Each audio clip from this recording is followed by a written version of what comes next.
Zhuo Yangqing helped Yemo make some tea and circled once around Yemo before saying, Dr. Yi, how come I feel you're so much more handsome today? Right, you really look different wearing expensive brands. Oh, and I heard Ning Qingxue married with you again.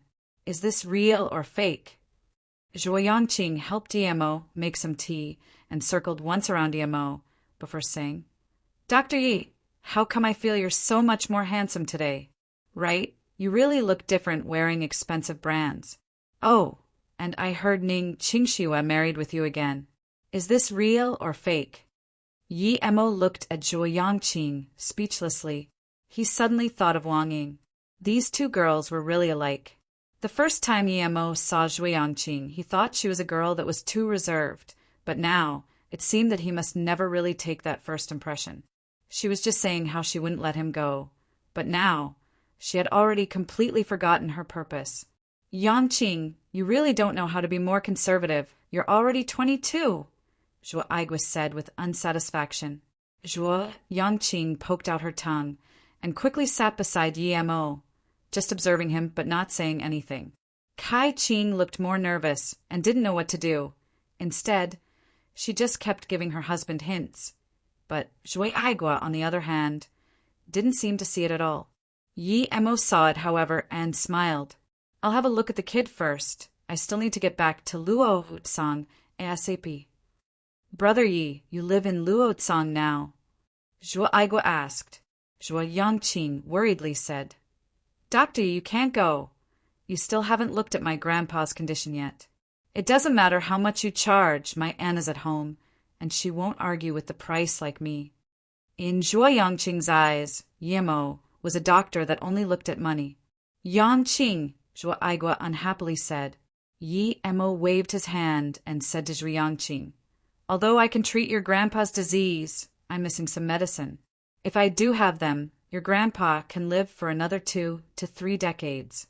If you want to treat him now without those medicine, he may live 10 years less. Seeing that Zhuo Yangqing was dazed, Yi Mo didn't bother with her and just went straight into Zhuo Huadong's room. Yi Mo carefully looked at his situation and his eyebrows began to frown more. Zhuo Huadong's condition was artificial. Who was it using such evil means against a child a few years old? There was a gust of qi in his head.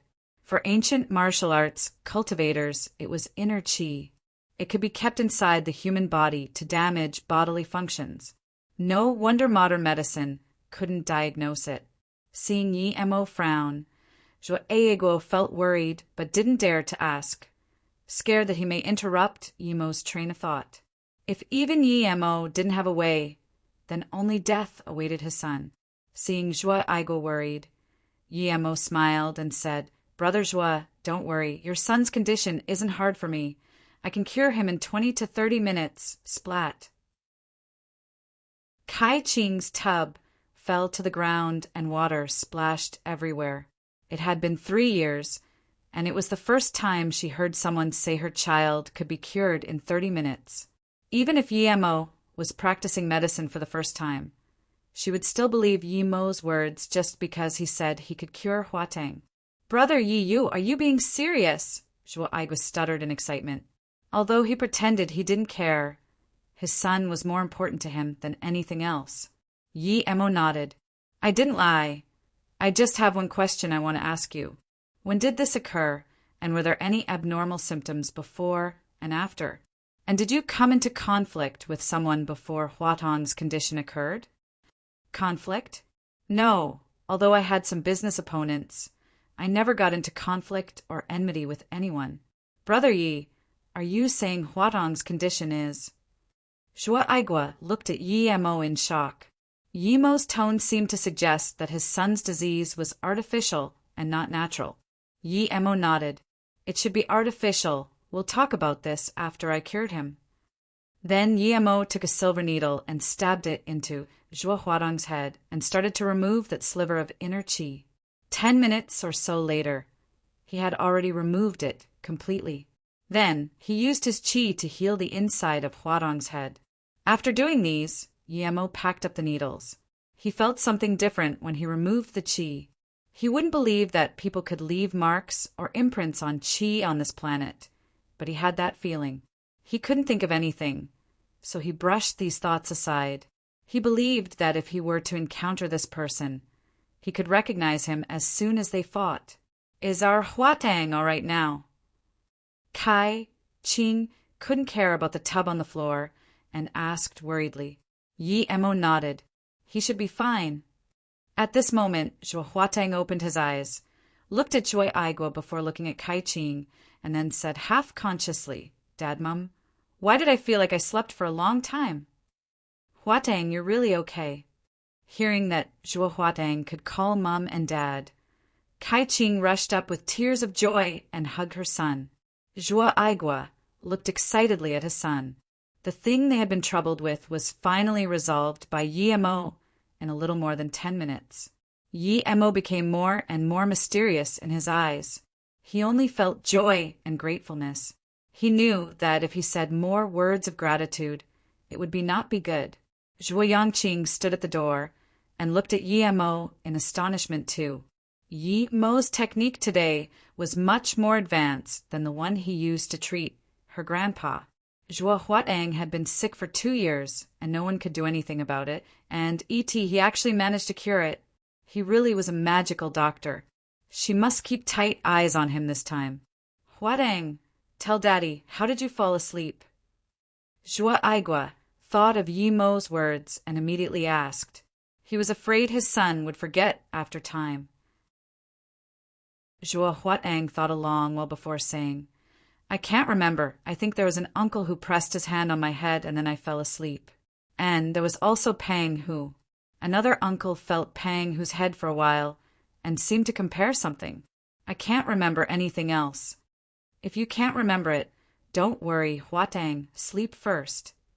Zhuo Aigua had understood that what Yi Emo said may be true. I know that Pang Hu, he's Huatang's classmate, and also seemed to have gotten sick and died. The same thing probably happened to him. Kai Qing said with fear. They didn't have any enmity with anyone. So why was someone trying to harm their son in such ways? And the Zhuo family wasn't a small family in Beijing. Who actually had the audacity?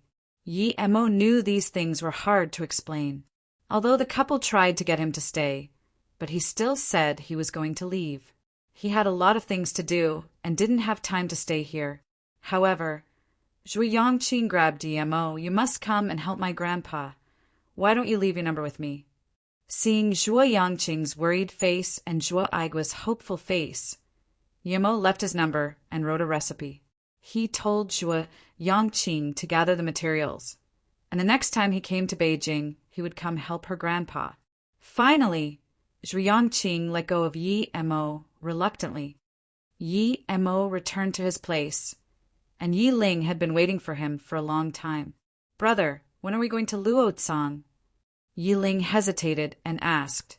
Yi Emo looked curiously at Yi Ling and asked, Do you still have something to do? Yi Ling nodded. I still have 2 months before I graduate. Can we go Luotsang 2 months later?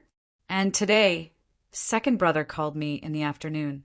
He would come back in a few days and told me to wait for him. I believe he must have something.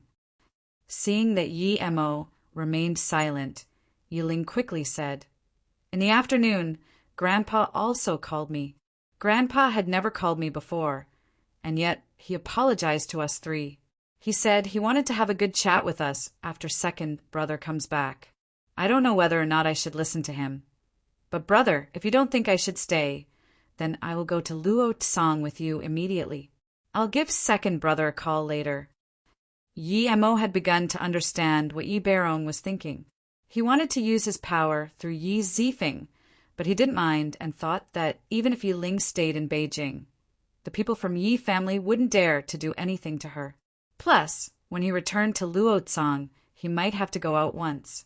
Yi Ling didn't know anyone at Luotsang, and it might be hard for her.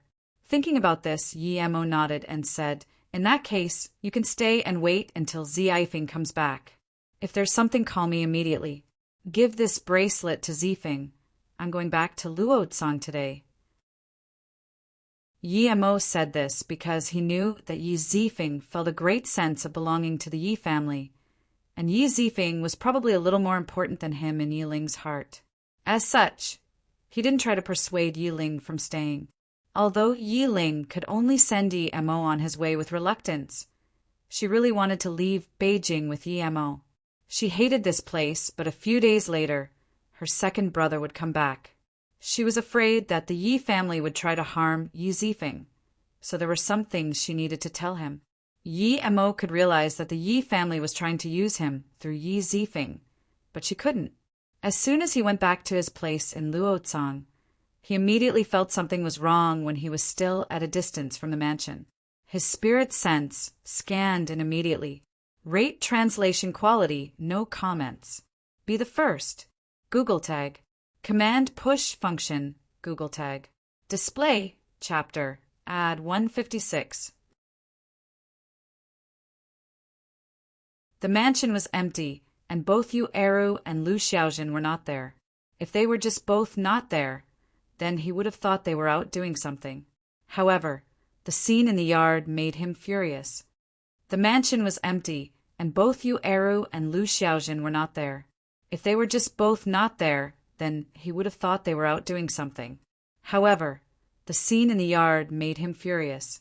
The thing he cared about the most, the 10 or so budded silver heartgrass, were gone. There were messy digging marks everywhere. Obviously, they were dug away. Although they grew very slow here, countless times slower than Ninghai, but they still budded. Now, however, they were dug away. It was already very slow to cultivate here. If he didn't find that silver heartgrass, perhaps he wouldn't even be at stage 2 qi gathering, much less stage 3. The reason he could reach stage 3 was mostly because of that spirit well in the desert. Thus, silver heartgrass was Yi Mo's last hope. The silver heartgrass could be used for cultivators up to and below stage 6, but now his hope were dug away in 3 days' time after he left. This wasn't all. He didn't know what happened to Yu Eru and Lu Xiaojin. Both of them knew how much he treasured the silver heartgrass and wouldn't allow other people to dig it away. Now that the grass had disappeared, what would have happened to them? Yi Mo was sure that even if the Song family people knew he lived here, they wouldn't dare to touch it, much less Nanqing people.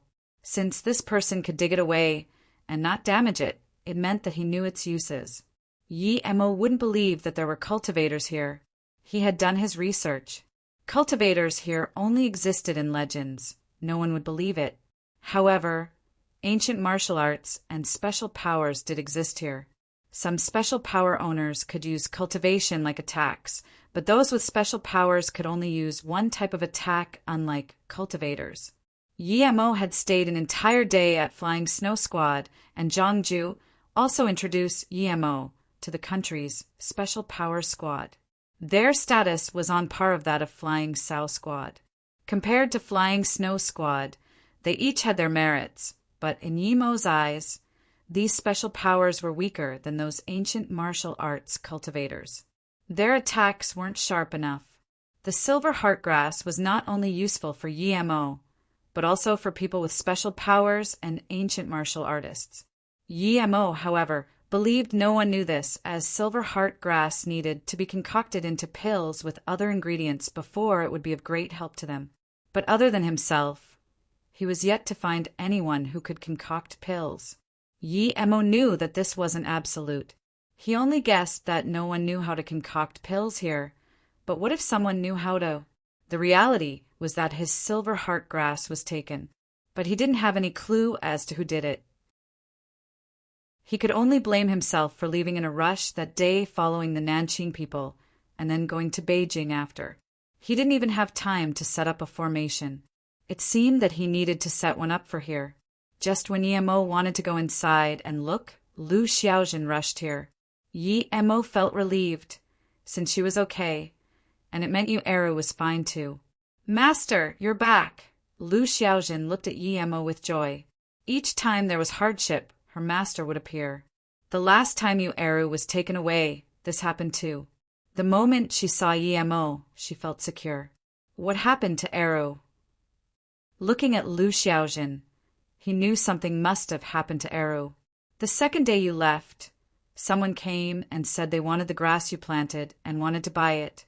Of course, Eru didn't allow it, so these people robbed them. Eru stopped them and had his arm broken. By the time I came back, they were still beating up Eru, so I immediately called the police. When the police came, these people had left, Lu Xiaojin said. Yi Mo immediately asked, "Where's Eru?" "He's still in the hospital, he should be fine." But when these people left, they told Eru that they would still be back. Lu Xiaojin said again, "To ask who planted these seeds, right?" Yi Mo's face sunk. How dare they think about his silver heart grass? These people really had guts. Since they know its use, it meant that they weren't ordinary people. Yi Mo wanted to see who they were. Yes. Lu Xiaojin lowered her head. She knew how important they were to her master. But she and Eru couldn't protect it.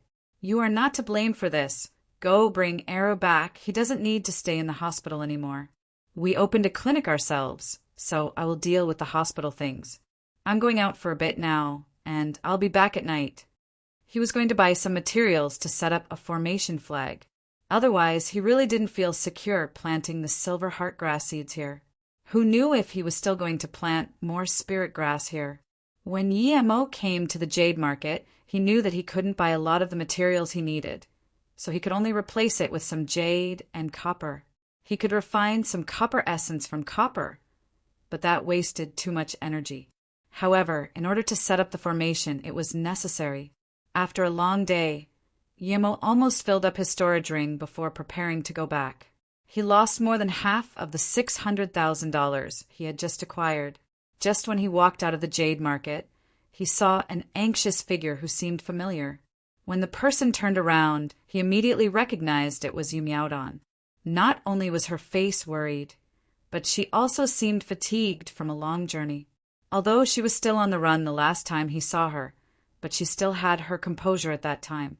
Today he could only see a shabby woman, but her curvaceous body still showed that she was a woman.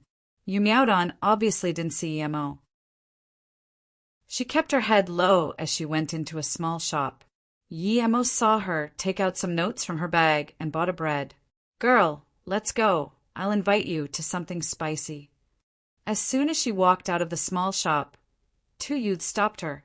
There were these hoodlums everywhere. As long as one moved aside, none of them really dared to do anything. However, Yu Miaodan's face changed as she turned to run. The two little hoodlums were like dogs. As soon as they saw her run, they immediately chased. Usually when one met dogs, if one didn't run, then the dog wouldn't dare to do anything. However, if one did run, the dogs would immediately chase after them. What happened? Yi Mo looked at Yu Miaodan, who ran towards him, and still asked. Although he helped Wu Xueming more than the latter helped him, and that Wu Xueming seemed to have changed. Yi Mo wasn't a heartless person. If he could casually help Yu Miaodan, he didn't mind doing so. Huh! Yu Miaodan saw Yi Mo, and her face showed expression of surprise and delight. She didn't even realize she dropped her bread on the ground. "Yi Mo, I finally found you." Yu Miaodan sounded as though she was already looking for Yi Mo. "You came looking for me?" Yi Mo could tell that she was, but he felt it was weird. Even if Wu Xueming needed something, he wouldn't send his girl to look for him. The two hoodlums saw that Yu Miaodan knew Yi Mo and immediately tried to leave. However, Yi Mo spoke. "You too, come here." "What? So what if we come? What do you dare to do to me? I'm from the Metal River, so what if I come? What can you do?" The two hoodlums really came over, and one of them cockily spoke. They were hoodlums under Metal River. Yi Mo looked at Yu Miaodan with great intrigue. Her man was the authoritative figure of Metal River, but she was being chased by Metal River hoodlums.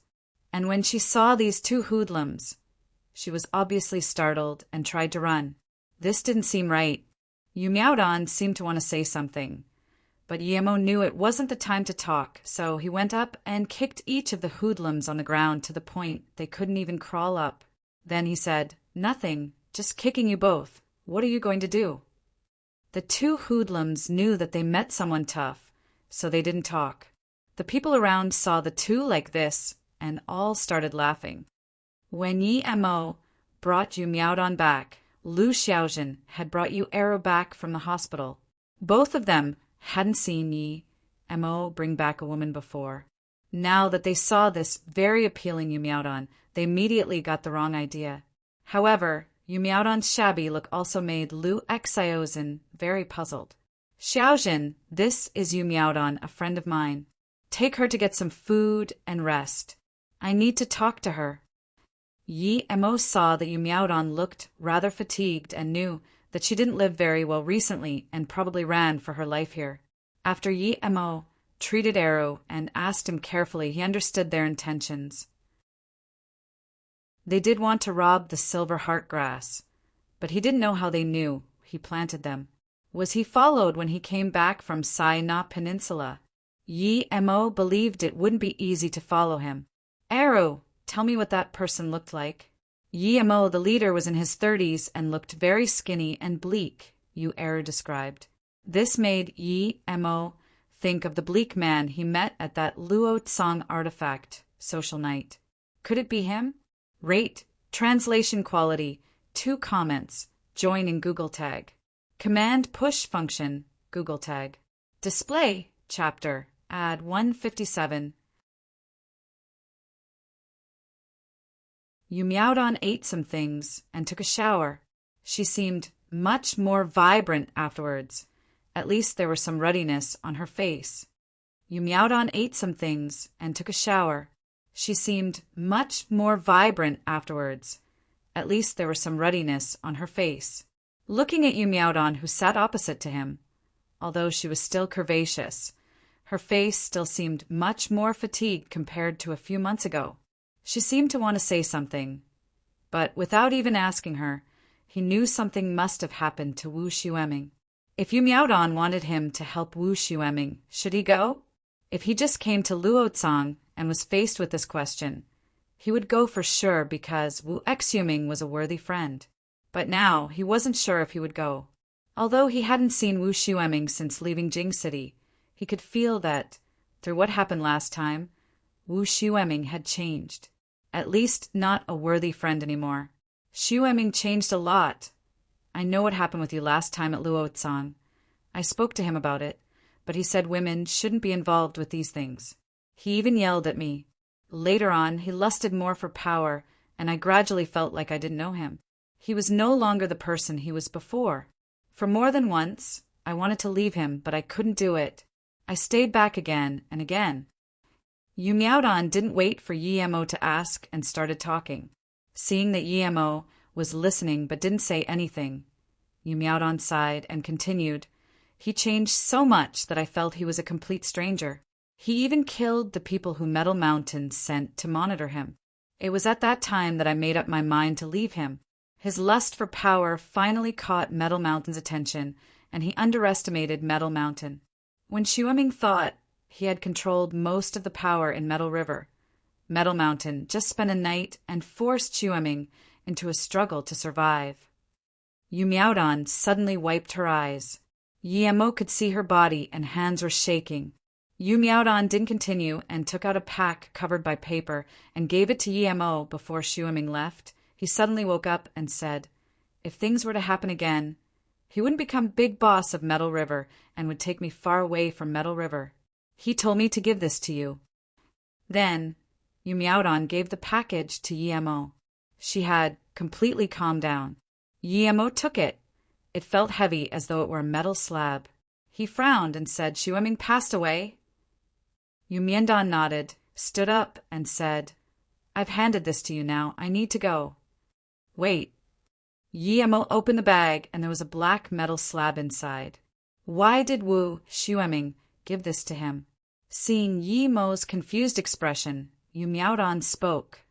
Xueming said you were practicing ancient martial arts, so this thing should be helpful to you. Yi Mo nodded and scanned the metal in his hands. Immediately his face was full of shock. This was an otherworldly gun iron essence. How could there be such a thing on Earth? Where did Wu Xueming get this from?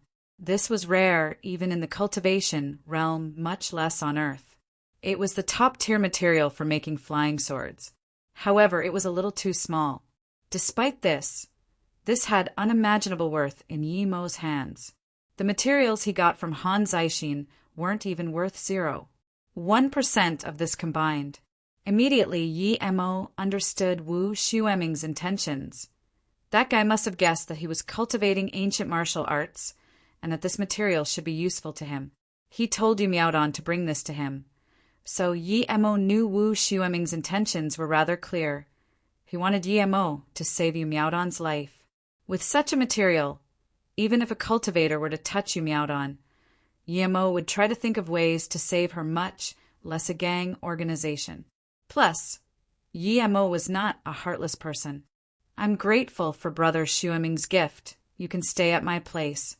Even the Heavenly Emperor wouldn't dare to touch you. As for Metal River, I never considered them a threat.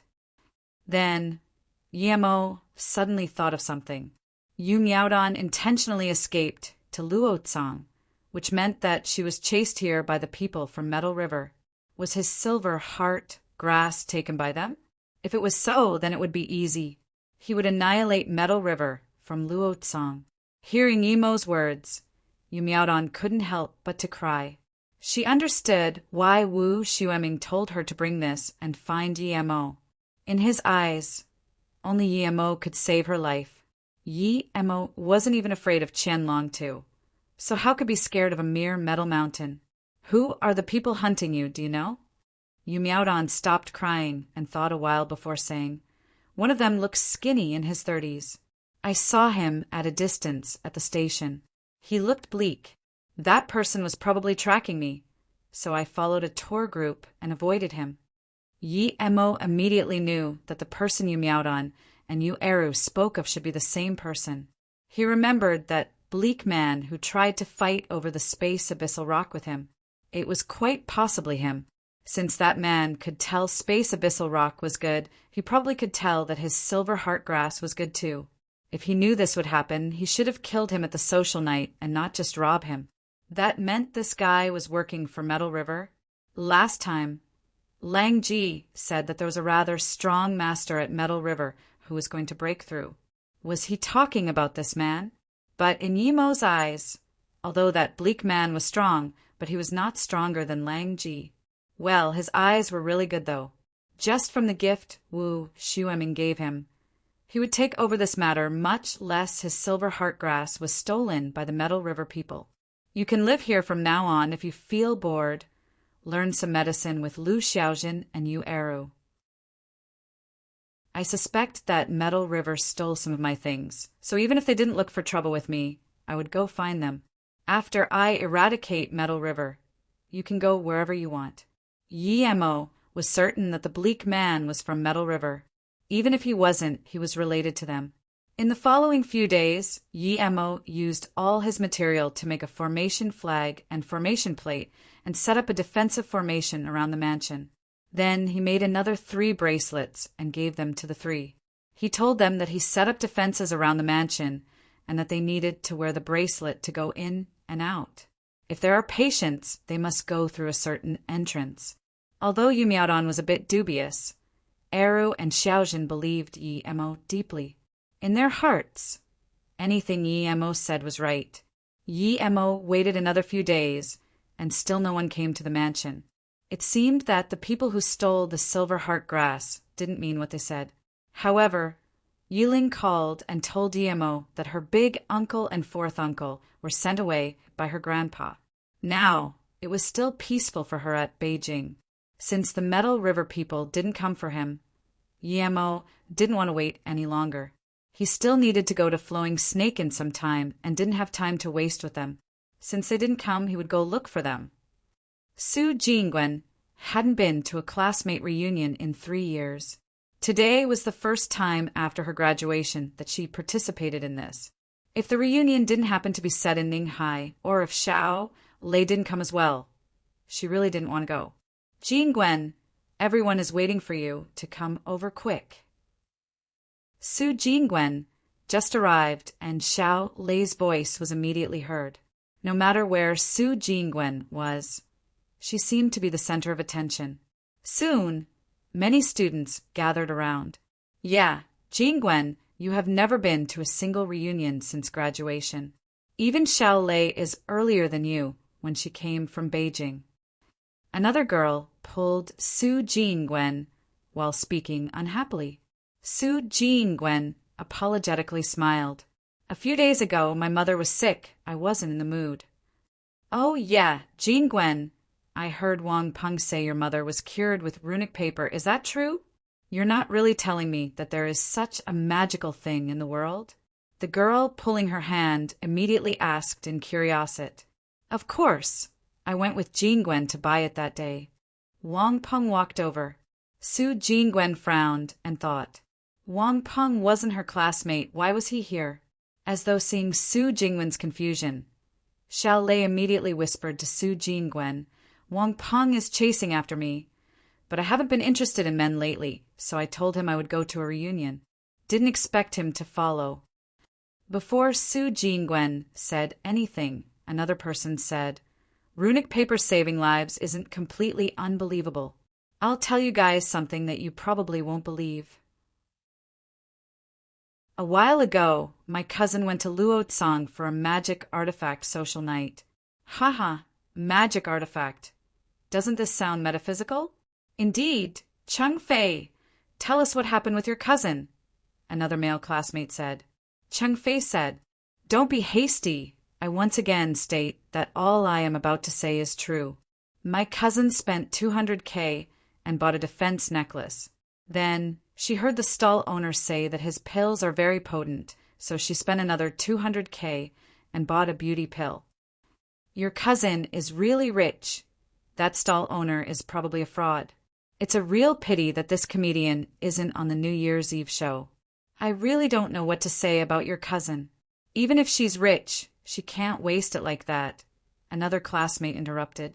Rate, translation quality, 2 comments. Join in Google Tag. Command push function, Google Tag. Display chapter, add 158. Chen Fei said, My cousin had a lot of spots on her face and they couldn't be removed. And so she believed that person's words. That pill looked black and scary. Everyone in the family were against her eating the pill. At that moment, my cousin also thought she was lied to. But that pill costed 200K, and she didn't want to throw it. As such, she took it as a learning experience. That necklace, on the other hand, looks pretty, and so she wore it. Chen Fei said, My cousin had a lot of spots on her face, and they couldn't be removed, and so she believed that person's words. That pill looked black and scary. Everyone in the family were against her eating the pill. At that moment, my cousin also thought she was lied to, but that pill costed 200K, and she didn't want to throw it. As such, she took it as a learning experience. That necklace, on the other hand, looks pretty, and so she wore it. See, I told you that the frauds in the society are too much. If they catch your weakness, they will trick you. Perhaps you won't notice it at the time, but afterwards you would realize that you were tricked, the other male said. However, Cheng Fei shook his head. You thought wrong because the thing that happened a few days ago, you would not believe if I told you. That day, my cousin went to the supermarket and discovered thief. She immediately signaled for the victim, however. That thief actually pulled out a knife and stabbed at my cousin. Just when my cousin didn't know what to do, her necklace shot out a ray of rainbow light and repelled that thief meters away to the point that he couldn't crawl up for a long time. That thief was later caught by the security. I didn't believe it at the time, but my mum said that. My cousin bought that necklace for 200K, and it was said to have 3 times of defensive powers.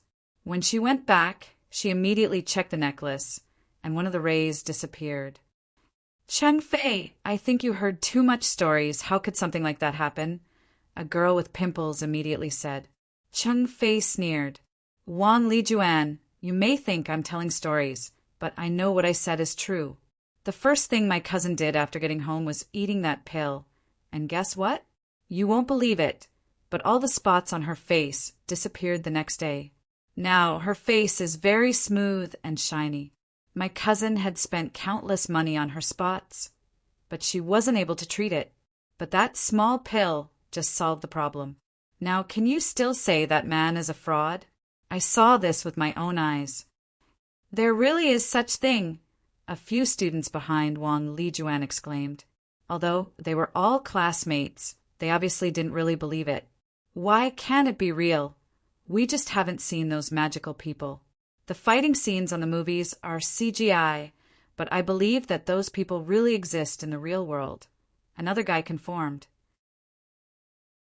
At this moment, Xiao Lei also spoke. Although I don't know if what Qing Fei said is true, but I agree with Zhang Weiwei's words.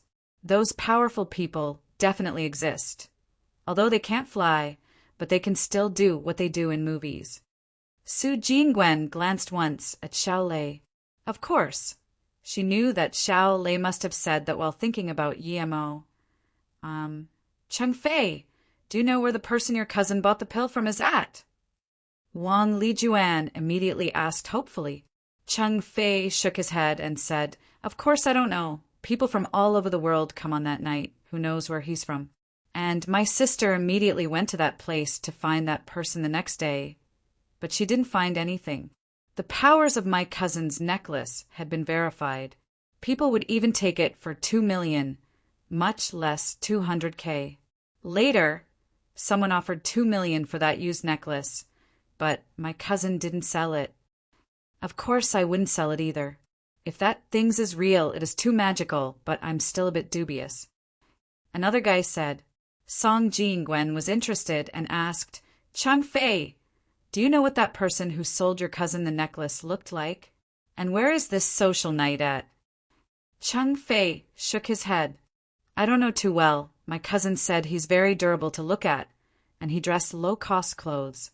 However, his eyes were very bright. As for the social night, it happens once a year at Luotsang.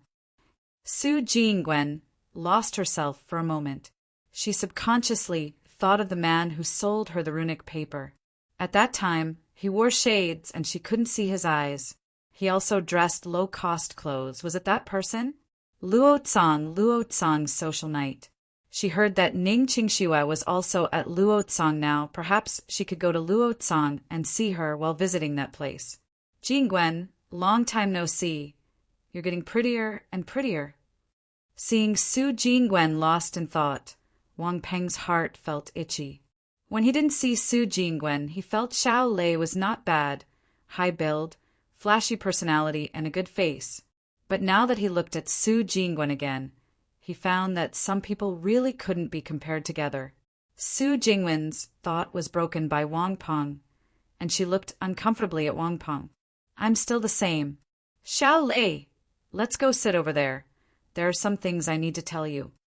Being ignored by Su Jingwen, Wang Peng sneered. Just you wait. Originally, Su Jingwen didn't have a good impression of Wang Peng. After Wang Peng ridiculed many times the person who sold her the charm, she lost all her good opinions of Wang Peng. If she believed him at the time, her mother would still be in the bed. Just when Xiao Lei and Su Jingwen sat down, another young man walked over. One girl suddenly exclaimed, Suo Lin is here. Almost all the girls rushed to him. Xiao Lei smiled. If I wasn't talking to you, I would go up too. The most handsome man at the school came, and he's still that handsome. I wonder if he would remember you. Pity if you weren't going to graduate at that time. Perhaps you would even be his girlfriend. Su Jingwen also stayed silent briefly. She knew Suo Lin, of course. She was the only man she had a good impression of at the school. He could be said to be invincibly handsome and was skilled in many ways. It could be said that there was more than a battalion of girls chasing after her, but he never seemed to have any negative news. When they were nearing graduation, Suo Lin started to chase after her. Although she was a school queen at the time, she was very low-key, and so she wasn't ranked number 1. To be honest, she really didn't feel against Suo Lin chasing her. Perhaps it was just as Xiao Lei said, if it wasn't nearing graduation, perhaps she would have accepted it. Ever after graduation, she specially kept notice of Suo Lin. She heard he entered the entertainment industry, and she stopped following his news. She didn't expect him to be here this time. They were not in the same class, of course. Haha, I heard Su Xiao say that the student reunion of Yan Uni was here, so I came too. It seems I'm still quite welcomed. So many old friends, long time no see. Suo Lin scanned the surrounding and looked at everyone. Handsome Suo, you are a famous movie star. Would you even remember us normal citizens? A girl immediately said.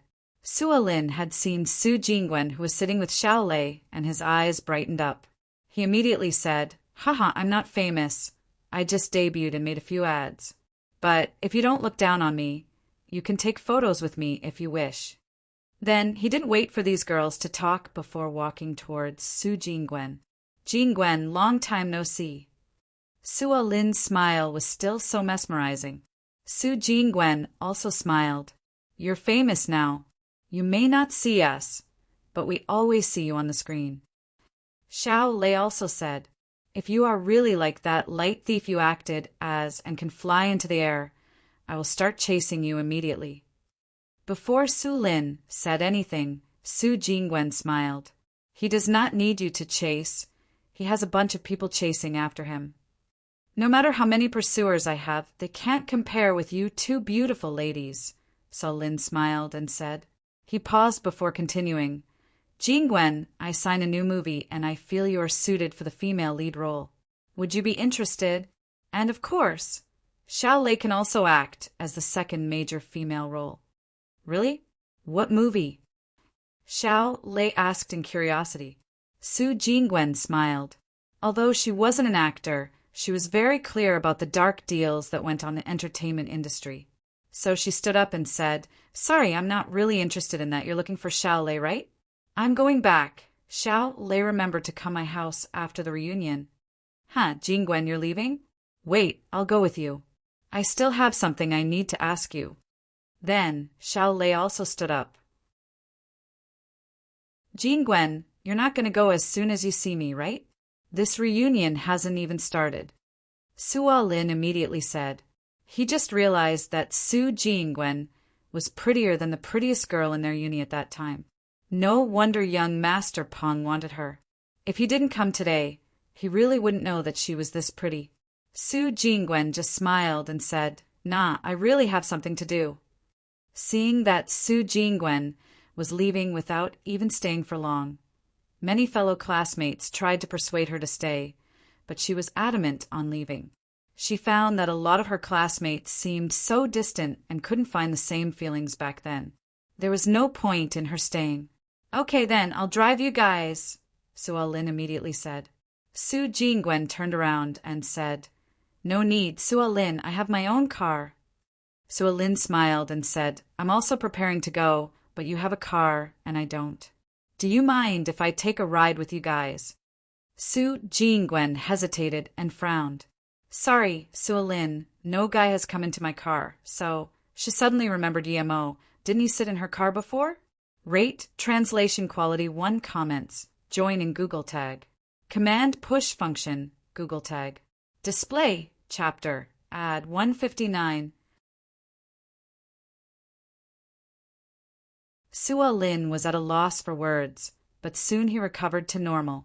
He immediately said, At least I can accompany you guys downstairs, right? Suo Lin was at a loss for words, but soon he recovered to normal. He immediately said, At least I can accompany you guys downstairs, right? Su Jingwen didn't detest Suo Lin. Although her impression of him went straight down after he joined the entertainment industry, it wasn't to the degree of detest, unlike Wang Peng, whom she felt very uncomfortable with. After the three spoke for a bit, soon a black Audi drove near, but Suo Lin stood still. He turned around and said, This car is mine, look. Su Jingwen looked at the Audi and said, Didn't you say you didn't have a car? How come you have one now? Xiao Lei also looked at Suo Lin in confusion. Suo Lin suddenly took out a spray from his pocket and said, Because this. He sprayed a few times at both Su Jingwen and Xiao Lei. Su Jingwen didn't expect that the previous most handsome guy in the uni would be so low. Sua Lin looked at the unconscious Xiao Lei and Su Jingwen before saying, I didn't expect it to be this effective. Of course it's effective. I spent a lot of effort getting this. Well done, Sua Lin. Don't worry. I will do what I promised you. A voice sounded behind Sua Lin. Sua Lin said, Of course I will do what young Master Peng tells me to do.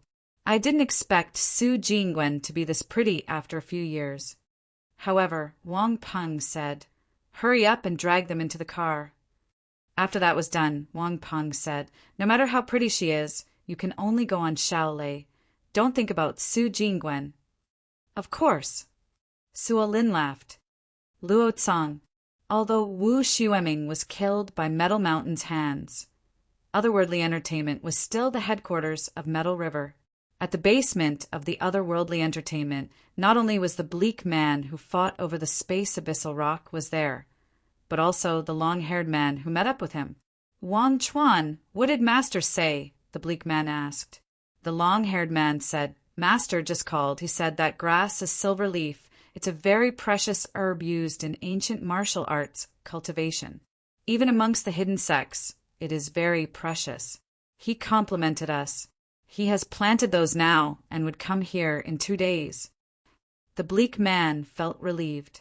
Last time he lost the spirit sensing stone, so his master was very angry. Seeing the bleak man's reaction, Wang Chuan said again, Sumu master is still angry about losing the spirit sensing stone last time. Although we managed to find the silver leaf, we still can't relax on the spirit sensing stone. Master thinks that since the silver leaf is in Luotsang, then perhaps the spirit sensing stone is also here. Perhaps they are on the same person. Thus, Master will come over in 2 days to check personally. We shouldn't go alert them now. If Master can find the spirit sensing stone, then he'll sure be able to break through. Sumu shook his head and said, It probably won't be. I investigated that Eru is just a normal doctor. He probably thought of the silver leaf as a herb, and he's only an ordinary person himself, nothing to suspect. Wang Chuan nodded. That's true. Master will come to check himself. As long as that person is in Luotsang, he definitely wouldn't be able to escape from Master. However, that Eru might have someone behind him. Call Wu Hong over here and get him to ask about the person behind Eru, Sumu immediately ordered. Yes. Wu Hong came to the basement in the shortest time. Although Wu Hong originally served Wu Xueming, he immediately turned to the new people here, Sumu and Wang Chuan, after Wu Xueming died. Not only did he reveal all of Wu Xueming's secrets, but he also did things fast. Thus, they were very happy with Wu Hong. Wu Hong, do you know who is behind Eru? Sumu asked in a satisfied manner, seeing Wu Hong came in so quick. Wu Hong immediately thought of Emo and said, He has a master called Emo, and this Emo was very close to Wu Xueming. He has a master who knows Wu Xueming? Why didn't you report this? Sumu immediately thought of the spirit sensing stone. Wu Hong shakily replied, It was because I had to deal with so much things lately that I forgot. Please forgive me, Brother Su. Wang Chuan said, Indeed, Wu Hong has been quite busy lately and did a lot of things. Plus, he didn't know that Emo would be related to Silver Leaf. Plus, even we only just knew the worth of the Silver Leaf. We shouldn't blame him. Sumu nodded. Since Eru still has a master Emo, then should we go now and see the Emo? Wang Chuan nodded and said, Yes, I agree. Perhaps the master's guess is right, that Emo is the person who took our spirit sensing stone. Clap, clap, a monotone clap, sounded at the door, and at the same time a cold voice sounded. Not bad. You are both very smart. I am the one who took your so-called spirit sensing stone. Oh, I'm Emo, to prevent you from going out of your way. I came here just for you. Who? Despite Emo said he was Emo, Sumu and Wang Chuan was still startled by this sudden voice. They were in the basement with many layers of guards and defense. So how could a stranger come in? Emo, how did you come in? Sumu and Wang Chuan didn't know Emo, but Wu Hong did. Yi Mo sneered. Of course, by walking in. Su Mu and Wang Chuan had caught up with reality. Su Mu's bleak face showed a sliver of cruelty. No matter how Yi Mo came in, since he didn't need to leave. You stole the spirit sensing stone. Su Mu had recognized that Yi Mo was the person who fought over the stone with him. Yi Mo smiled and took out the unused space abyssal rock and said, Idiot, it's called space abyssal rock. Indeed, I took it, and there's still more than half here. Su Mu's face was filled with joy. He didn't think that Yi Mo would be so dumb to bring the spirit sensing stone. He immediately said, Capture him. As soon as Su Mu said that, the tens of henchmen charged at Yi Mo. It could be seen they were waiting for the order. Although Yi Mo didn't have metal nails, but he no longer needed that now. He didn't even use wind blade and just kicked. Shadows of kicks flew out. Thud, thud, thud. Yi Mo didn't miss a single kick, and none of the henchmen he kicked out could even move. Obviously, Yi Mo pretty much killed them with one kick. Su Mu and Wang Chuan stood up in fear, although they knew that since Yi Mo would have some strength since he dared to walk in here, but they didn't expect him to be this strong. Although any of them could take on those henchmen, but they definitely wouldn't be able to do it as easy as Yi Mo, much less killing them all. Originally, the two were planning to attack Yi Mo while he was distracted, but they didn't expect to have all his underlings defeated with a flurry of shadow kicks. Yi Mo was very satisfied with his kicks. He learned this from Wu Chang. Wu Chang's attack was not only fast but powerful. Yi Mo took it for himself and changed it a little bit, making it his. Wu Hong looked at Yi Mo in terror. Yi Mo's power was far out of his expectation. No wonder he could be friends with Wu Xueming. However, what scared Wu Hong the most wasn't Yi Mo's power, but his attitude of killing without flinching at all. Even in gang battles, no one dared to kill more than 10 people in the city. However, Yi Mo killed more than 10 in the blink of an eye, and after he did, he was still very calm. It was as though he didn't kill people but ants. You are so cruel, you actually killed them all. Even Wang Chuan felt shivers by Yi Mo's killing attitude. Although they were ferocious and aggressive, they really didn't kill much. Yi Mo smiled and said, I came to kill tonight. It just started. What are you worrying about? Who are you? Why are you messing with the Metal River? Su Mu was also scared by Yi Mo's killing methods. Yi Mo smiled and said, I messed with your Metal River? Didn't you just say you were going to mess with me? Su Mu was at a loss for words, and Yi Mo couldn't be bothered talking to him. He continued, If it's messing with Metal River, then I'll tell you. If it wasn't due to Wu Xueming, I would have long killed all of Metal River in Luotsang last time. Do you think you have the capability for me to mess with? I just killed Qianlong Tu from Sinai Peninsula a few days ago, so I didn't expect to be killing at Metal River so quick now. Life is really a wonder. What? You killed Qianlong Tu?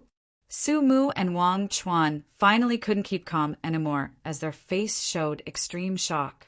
Rate, translation quality, 2 comments, join in Google Tag. Command push function, Google Tag. Display, chapter, add 160. Chapter 161. Annihilation of Luotsang Metal River. Chapter 161. Annihilation of Luotsang Metal River. So what if you killed Qianlong Tu? I can kill him too if he was in front of me. Wang Chuan suppressed a shock and tried to boost himself some courage. He jumped up and charged towards Yi Mo, ignoring the reality about Yi Mo killing Qianlong Tu. Yi Mo looked at the scary, temperamental Wang Chuan and his bulging fists. However, he shook his head. Wang Chuan was a far cry from Lang Ji. He was only a little stronger than that Pu Dongheng he met at Ninghai. Yi Mo didn't even move, and when Wang Chuan was close to him, he sliced his hand in the air towards Wang Chuan's lower body. It was the first time Yi Mo used wind blade in battle. If he wasn't only at stage 3 chi gathering, he didn't even need to wave his hand and only needed a hand sign. At the moment, he still needed to incorporate movement to use it. And with his current cultivation chi, he couldn't continuously use Wind Blade. He could ONL use it 5 or 6 times at most. Sumu looked at Emo, who stood still with bewilderment. The moment when the latter just sliced through the air, Sumu felt even more shocked. What was Emo doing? Seeing that Wang Chuan's fist was just about to hit Emo, Sumu also didn't think before grabbing a short knife from his waist and charging over. Sumu was much faster than Wang Chuan and arrived first. At the same time, he stabbed his knife towards Yemo's waist. Pung! Pung! Sumu felt his knife had stabbed Yemo and rejoiced, thinking that the latter was only at this level. But soon, Sumu noticed something wasn't right. Since his knife hit Yemo, it shouldn't make that sound. Just when Sumu wanted to take a proper look, he saw the bottom of a foot kicking towards his face. He didn't even have the reaction to dodge as he was sent flying meters away. Wang Chuan, who was still in the air, suddenly felt a cold wind slicing towards him. This feeling was very weird. If he had something in his hand, he really wanted to block it. But before he relinquished this thought, he felt his legs were swept by this frosty wind. He found that his lower body seemed lighter and pain seemed to be reaching up. The next moment, he could no longer go forward and just fell to the ground as his legs were severed in mid-air. He fell unconscious due to the pain. Sumu crawled up immediately. Before he had time to celebrate that he wasn't heavily wounded, he felt blood rush up his throat as he spat it out. At this moment, he felt as though his organs had moved places. But Sumu didn't have the mood to check his own injuries and just held the knife while dazedly stopping his steps. At this moment, his thought froze. He was just thinking again and again why Wang Chuan suddenly fell down and lost his legs. Could that swipe in the air cut off legs? Looking at Wang Chuan in a pool of blood, terror overcame Sumu as he subconsciously took a step back. Wu Hong looked at the bloody scene with a pale face. Even though he had been in gangs for a long time, he had never seen such a bloody scene. Meanwhile, Yemo was very calm facing the scene. It was as though it wasn't blood on the ground, but just some water. What power was this? Cutting off Wang Chuan's legs with a swipe. Sumu kept asking himself. Even if his master came, he wouldn't be able to do that. Yemo wasn't someone he could stop. No wonder he could take away the spirit-sensing stone without him noticing. If he also swiped at his leg like that and not kick on his face, then what would happen to him? Sumu subconsciously looked at his feet. His bleak face was pale. Clank! Sumu finally couldn't endure the terror in his heart. His knife dropped to the floor, making a crisp sound. Yemo walked over to a chair and sat down before looking at Wu Hong and said, "Last time I said that I didn't annihilate this place because of courtesy to Wu Xueming. Since you pissed me off once again, and I still owe Wu Xueming, I will kill you all today." There was no more blood on Wu Hong's face at all. He always thought that last time Yemo came to beg to Wu Xueming, but now he realized that Yemo never even had Metal River in his eyes from start to beginning. Yemo didn't pay more attention to Wu Hong and looked at Sumu. "I didn't kill you just then, and neither did I heavily injure you. Now, you answer a few questions for me. Don't make my mood bad. First question, how did you discover the silver heart grass?"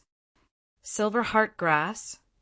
Sumu soon realized that Yemo should be talking about silver leaf. Sumu looked at Wang Chuan, who was unconscious on the ground, and subconsciously wiped sweat from his forehead. He felt his hand was shaking. He even felt that Yemo was the real gangster. Their Metal River, compared to him, couldn't be more innocent and kind. He looked once again at Yemo's calm eyes and could no longer bear that suffocating silence. He said with fear, "I'm naturally sensitive to precious herbs and ores. I can feel them even 10 or 20 meters away, because I will be frequently staying in Luotsang, so I was prepared to buy a mansion. Coincidentally, there was a mansion on sale near the place Era was living at, so I went to look at the house and found the silver leaf.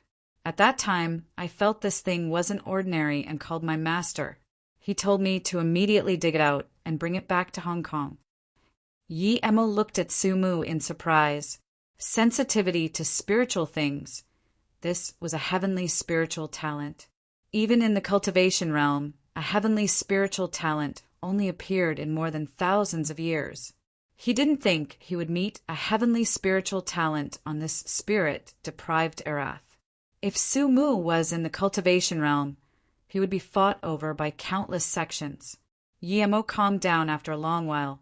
He really didn't expect there to be a heavenly spiritual talent. If Su Mu were to cultivate, he would be much faster than him even if the environment was spirit chi deprived. Although Yi Emo didn't know what spiritual talent he had, but he probably had some since he could cultivate. However, judging from his speed, it shouldn't be too high. Just when Su Mu looked at Yi Emo in uncertainty, Yi Emo suddenly waved his hand once again and hit the hand which Wu Hong was dialing a phone with. The hand fell to the ground. Wu Hong and Su Mu both looked at Yi Emo in astonishment. He didn't know why Yi Emo would cut off one of Wu Hong's hand for no reason. However, Yi Emo looked plainly at Wu Hong and said, "You still have 3 chances to dial the police, but after 3 times you won't have arms or legs to dial numbers with." Wu Hong immediately started to shake. He didn't even let Yi Emo see him dial the phone. So how did Yi Emo know he was calling the police? But he understood that if he was not going to listen, then all his ligaments would be severed. Yi Emo seemed to love cutting people's ligaments off. This man was too terrifying. But soon, Wu Hong discovered that although his hand was cut off, the blood was flowing very slowly. "You don't need to look. I'm not letting blood flow out too much, so you can do things faster. If you still waste time, then you don't need to call anymore," Yi Emo's cold voice sounded. Then Yi Emo looked at Su Mu and said, "Is your master from the hidden sects? Do you know the way to enter the hidden sects? And why does your master want the space, abyssal rock, and silver heart grass?" 2 hours later, Yi Emo walked out of the basement of the otherworldly entertainment. He didn't hold back this time. He pretty much killed all the heads of Metal River in Luotsang, other than helping Wu Xueming. Yi Emo also knew that if he were to stay in Luotsang, it would be better to annihilate such a power. In that night, he killed the most since he was reborn. Even last time in the desert, he didn't kill this much. Then, with a ball of fire, all the evidence was burned to ashes. Since Su Mu's master thought of the space abyssal rock as spirit-sensing rock, then it meant that there must be more of it on Earth. Would Taoist Xian know about this type of rock? According to Su Mu, Taoist Xian knew how to enter the hidden sects because he was from the hidden sects himself. This filled Yi Emo with anticipation. Although the hidden sects people didn't come out to the mortal world, who knew if one day the strong people in the hidden sects would gang up on him, he eventually had to prepare for it. At least if he could enter the hidden sects, then he could see their true power. Now, Yi Emo almost made no progress in his cultivation. This wasn't something that could be changed with hard work. Even in the cultivation realm, it was normal to spend decades on the 12 stages of qi gathering. Some people wouldn't be able to reach the peak of qi gathering their entire life. There would be 2 more days before Taoist Xian would arrive at Luotsang. Perhaps at that time he would be able to get something useful out of his mouth. At least, Taoist Xian would know more than that Wu Guangmong. If Wu Guang didn't want to say, Yi Emo couldn't force him. But if Xian Taoist didn't say anything, then he wouldn't be polite anymore. After Yi Emo killed all of Metal River in Luotsang, he left the otherworldly entertainment as though nothing had happened. But the second day, Luotsang was in turmoil. All of Metal River's men just realized that their superiors were gone and had disappeared completely. Panic covered the underground world in Luotsang. But soon people realized that something happened to Metal River at Luotsang. All the hoodlums started to run. Su Jingwen and Xiao Lei woke up very soon. Su Jingwen found that she and Xiao Lei had been brought inside a room. Although their hands weren't tied up, they felt weak and couldn't even stand up. Su Jingwen and Xiao Lei woke up very soon. Su Jingwen found that she and Xiao Lei had been brought inside a room. Although their hands weren't tied up, they felt weak and couldn't even stand up. Su Jingwen looked at Wang Peng and Sua Lin, who sat opposite, and immediately understood that they were drugged. Xiao Lei encountered this situation more than Su Jingwen and also understood what had happened. "What do you want?" Xiao Lei didn't even look at Sua Lin. Not long ago, Sua Lin was still a handsome god to her, but now he was just a scum. Originally, Sua Lin was prepared to explain to their approach, but he didn't expect Xiao Lei and Su Jingwen to pretend he didn't exist. This ruined his mood. "Wang Peng, you're really despicable. Even if you have us through this means, you think you can run away? Unless you kill me. Even if you kill me, you won't live a stable life. Do you think your father's status can protect you? Quit dreaming."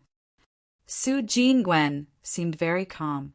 As long as Wang Peng felt threatened, then Sua Lin was nothing. Wang Peng's eyes showed indifference. "Jingwen, how have I treated you, don't you understand? When your mother was angry, I ran around everywhere for you and even contacted hospitals. But how did you treat me? It isn't much to say you were heartless. You know your father also wanted to introduce me to you. Although my father is the director of the organization, but he is important for your father's future career. Plus, am I not worthy of you?" Su Jingwen sneered and didn't even say anything this time. "Jingwen, we haven't seen each other for a few years, so I feel sorry doing this to you the first time we meet. But I'm also doing this for your benefit. It's true that we're going to be filming a movie. This time, the Song family is investing in it, and young Master Peng will advertise it. I'm the main character, and you are the female main character. I'm sure you will be famous immediately. Plus, you know young Master Peng's family conditions. There's no harm for you," Sua Lin said after noticing that everyone ignored him. At this moment, Xiao Lei suddenly looked at Sua Lin and coldly said, "Scum." Sua Lin's face immediately turned pale. He stared at Xiao Lei and said, "Xiao Lei, don't look too high of yourself. You're just a secondary item. Since you want to follow Su Jingwen, then don't blame me. After you enter the circle, you will know I'm doing this for your benefit. Young Master Peng, I will be helping Xiao Lei change her views first." Seeing that Sua Lin was coming to pull Xiao Lei's clothes, Su Jingwen suddenly felt disappointment. She wasn't disappointed at Sua Lin, but at herself for having a good impression towards such a scum.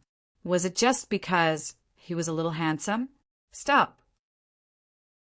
Although Xiao Lei wanted to maintain her composure, she couldn't stay calm when Sua Lei was actually coming to tear off her clothes. Although Sua Lin stopped, he smiled. "Xiao Lei, I admit you're very pretty, but I've also had a lot of girls prettier than you. Perhaps once you enter our circle, you'll realize how pathetic your resistance is today. Of course, I know that you think I'm ting now. I won't explain to you. Don't worry, regardless of whether it's your first time, I will still be very gentle." Su Jingwen coldly stared at Sua Lin, who was not far away. She still seemed calm, though. "Jingwen." Xiao Lei's calmness was pretended, but she didn't know if Su Jingwen was pretending. She had experienced much more than Su Jingwen.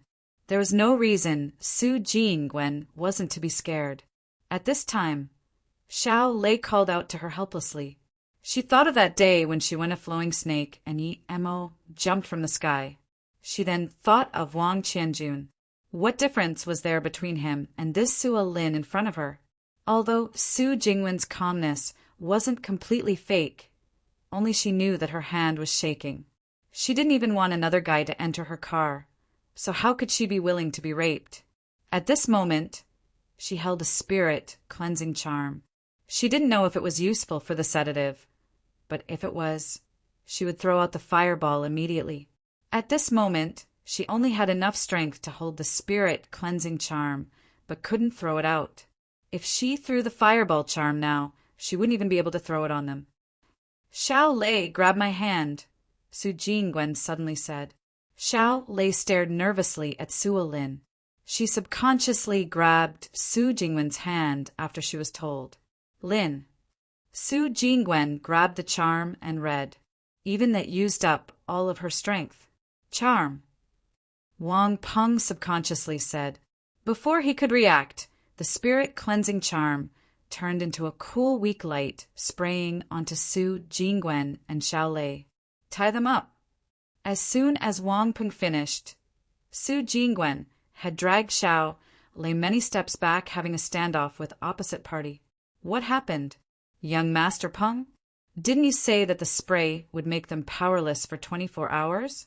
How come they look like they recovered, and what was that white light? Sua Lin looked at Su Jingwen and Xiao Lei in shock. Although he was shocked, he wasn't scared at all. After all, it was two girls. So what if they recovered their strength? This was a hotel, not their home. Wang Peng's face sunk and replied, It should be charms. She has a few of them. Didn't think these things would really work. I forgot that she even had them. What? Sua Lin looked at Wang Peng in more astonishment. If Wang Peng wasn't the son of a high-up government official, he would have swore at him already. Charms? What bullsh**? T. Even Wang Peng didn't really believe that the charms Su Jingwen would really work. What? Jingwen? Even Xiao Lei knew that she had recovered. Su Jingwen had used this spirit cleansing charm before and knew it was authentic. Now that Xiao Lei asked, she held the fireball charm in her hand and said, I'll tell you this later. Wang Peng's face changed as he looked at Su Jingwen and Xiao Lei.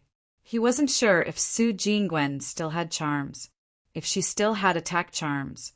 Then he really felt threatened. If only he knew earlier, he would have tied them up. After a while, Wang Peng thought that if Su Jingwen really had an attack charm, then it would be suicide if he rushed up now. And judging how she had one hand in her pocket, it was really hard to say. However, it seemed that this charm couldn't attack too far. He only needed to not get too close to her. Thinking about this, Wang Peng ignored Sua Lin and carefully walked to the tea table. Then he quickly grabbed a heat-preserving bottle and threw it towards Su Jingwen's head. As long as he beat down Su Jingwen and not give her time to activate the charm, then Xiao Lei wouldn't be a concern. Sua Lin froze the moment he saw Wang Peng throw out that bottle.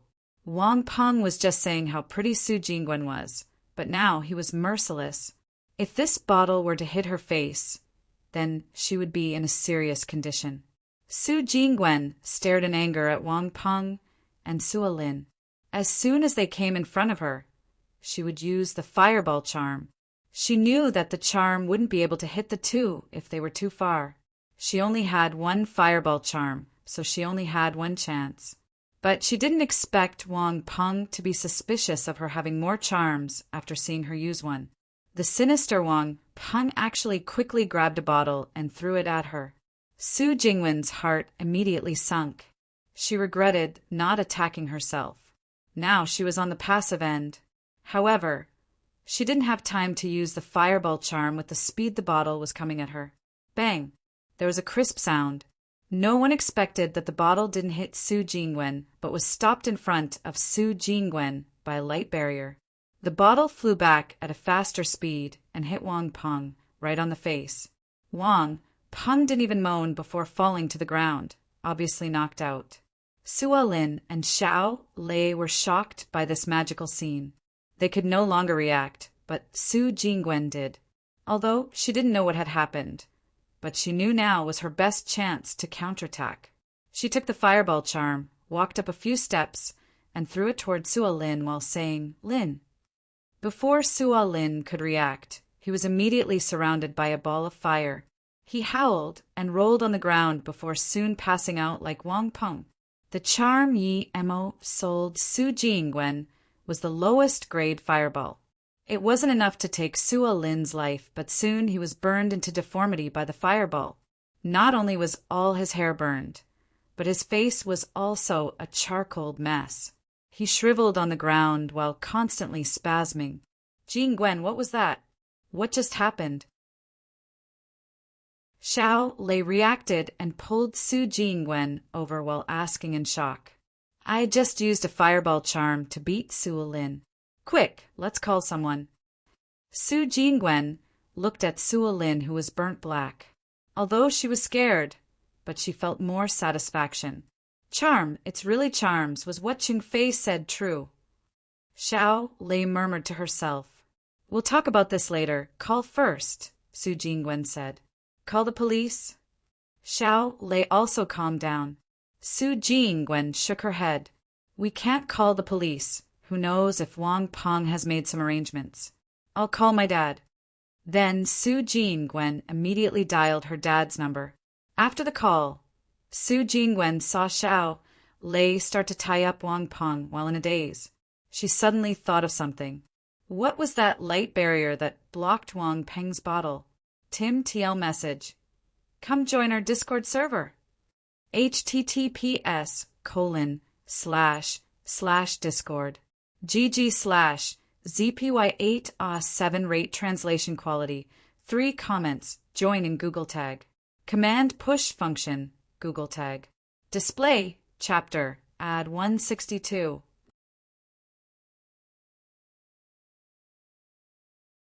Su Jingwen felt that light barrier came from her wrist. She even heard a small explosion at that time.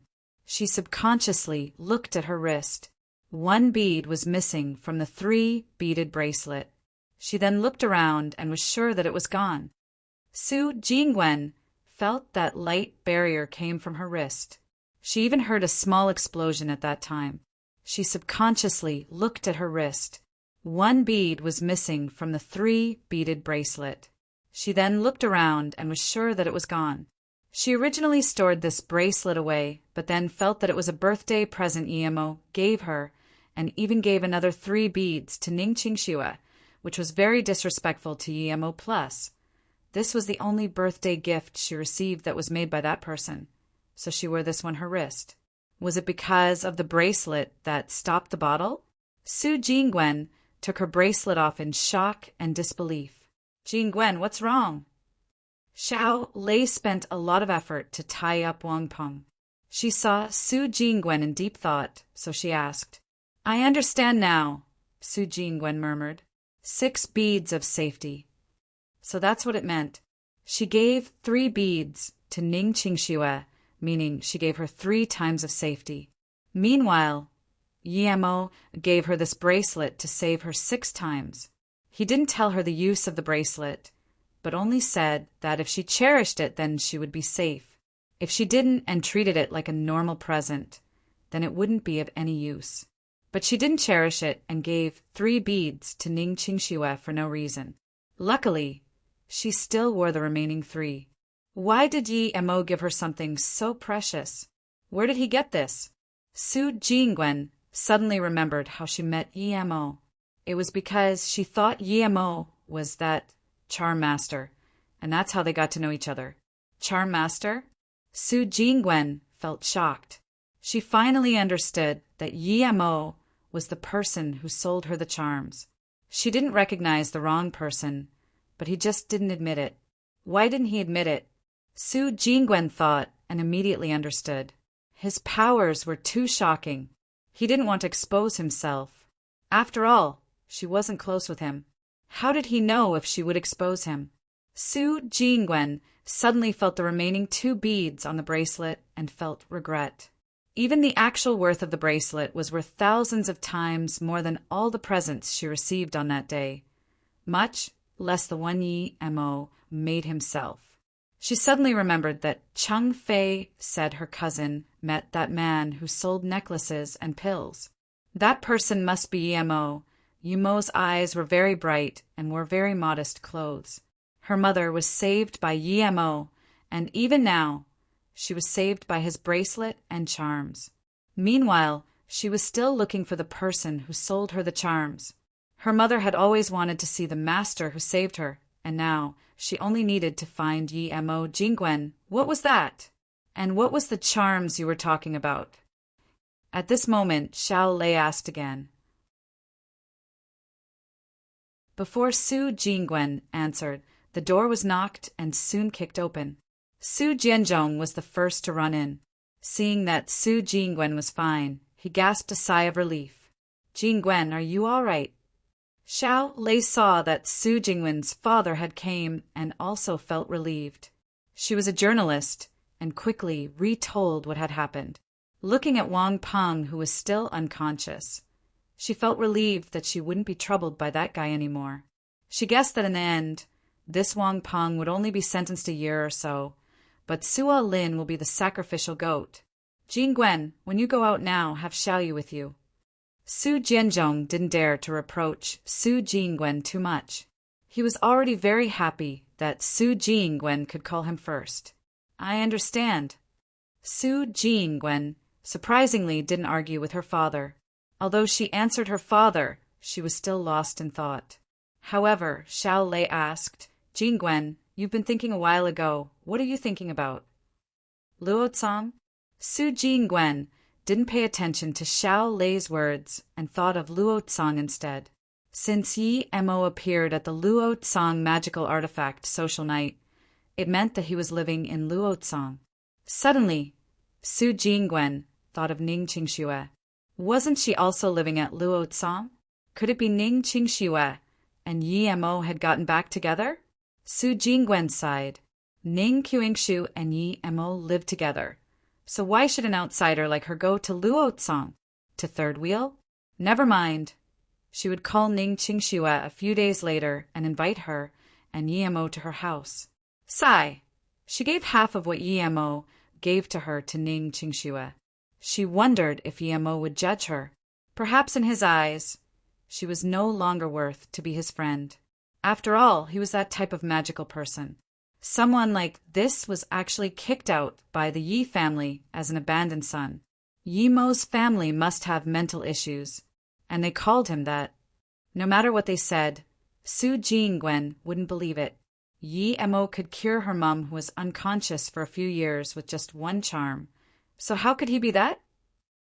Luo Tsang's chaos passed in one day, and soon the police of Luo Tsang found the change. It seemed that Meadow River had left Luo Tsang. In one night, Luo Tsang had become a much more secure place without those troublemakers with powerful supports. Of course, Metal Mountain knew of Luo Tsang's change very fast. In that big Luo Tsang, there was not a person from Meadow River he could contact, and soon he felt something wasn't right. Even if the police had a sudden raid, they couldn't be this clean. Who would have such means to eradicate all of Luo Tsang Meadow River in one go? Nanqing wouldn't be able to do it, even if they were fine, much less that Qianlong too was dead and Nanqing was in a mess. Originally, he wanted to talk to Daoist Xian about the situation, but he was on the plane. After Daoist Xian got off at Luo Tsang Airport, he felt something strange. He had arrived at Luo Tsang and told his 2 disciples the time. But why didn't they come to greet him? "You are Daoist Xian." Yi Mo drove a rented car and saw a Daoist walk out of the airport from a long way away. Although he made Su Mu describe very clearly, he didn't even need to recognize by the face when there was a Daoist walking out of the airport. Daoist Xian had a white face with no mustache. He was medium build and wore a blue Daoist robe. Luckily, he didn't have a hair needle, or else that would attract more attention. However, Yi Mo felt this Daoist Xian wasn't simple. He could usually tell how strong a person was, but only this Daoist Xian he could not. "Who are you?"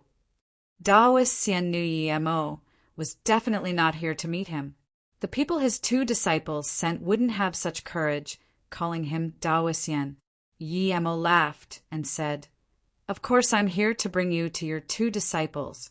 But don't worry, the place they are now is relatively safe." "What did you do to Su Mu and Wang Chuan?" Xiao Daoist immediately knew that not only was Yi Mo not here to pick him up, but was instead here for trouble. Yi Mo sneered. "Xiao Daoist, your disciples say you're someone great, but don't tell me you don't dare to go on my car." Drive. Daoist Xian wouldn't think of Yi Mo as a threat. No matter how much people Yi Mo had, he wouldn't be afraid. He had cultivated ancient martial arts to the peak of black level, so it could be said that there was rarely anyone who would dare to mess with him. Even if Yi Mo brought him to a cave of tigers and dragons, he would dare to challenge it. Yi Mo knew that someone like Dao Xian would definitely go on his car due to his confidence. Yi Mo knew from Su Mu that the reason Nanqing didn't dare to touch Metal River was due to his master, Dao Xian. It could make Qianlong too, who had Wu Chang, feel threatened. It could be seen that Dao Xian was not bad, and he indeed couldn't tell how strong Dao Xian was. He heard Su Mu say that the reason Dao Xian came to Luozong so urgently was because he found silver heart grass, and another reason was Yimo's space abyssal rock. Dao Xian indeed didn't consider Yimo's gang a threat. He believed Yi Mo had more people with him. Of course, they didn't how scary someone who cultivated ancient martial arts to his degree would be. Perhaps they only knew that Su Mu and Wang Chuan was his disciple. With a disciple like that, the master couldn't be much stronger. If they really thought that way, he didn't mind showing them some power later. He would make the bold people fear and beg him before killing them. "Why did you drive the car here?" Dao Xian reacted and found that Yi Mo had driven the car to a barren place in the rural area. Yi Mo walked off the car and said, "Come down, Dao Xian. I've already sent your disciples, Su Mu and Wang Chuan, to the underworld. You don't need to worry, you will soon go see them." "You killed them." Dao Xian's tone sounded calm without any discernible anger, but Yi Mo could see from his eyes that Dao Xian was incredibly angry. Yi Mo smiled and said, "Yes, not only did I kill Su Mu, but also Wang Chuan. Oh, I also eradicated Metal River in Luozong." "Young man, do you think you can be so arrogant after practicing a few years of ancient martial arts? Tell me, why did you kill my disciples? Don't worry, I'll teach you true regret later." Dao Xian could no longer stay calm as his face turned green. He wasn't even interested in knowing Yimo's name. Yi Mo knocked the hood of the car and said, "Because they stole my silver heart grass and beat my disciple, so I killed them." "Good, good, good. I will satisfy you. Punk, I will make sure you're satisfied." Dao Xian could no longer resist his anger and wanted to attack. However, Yi Mo waved his hand once again and said, "Don't rush, do you know this?" Then Yi Mo took out the space abyssal rock. Rate translation quality, no comments. Be the first. Google tag. Command push function, Google tag. Display, chapter, add 163.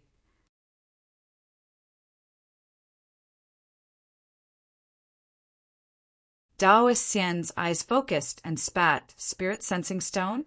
Quick, show me." Dao Xian's eyes focused and spat, "Spirit sensing stone?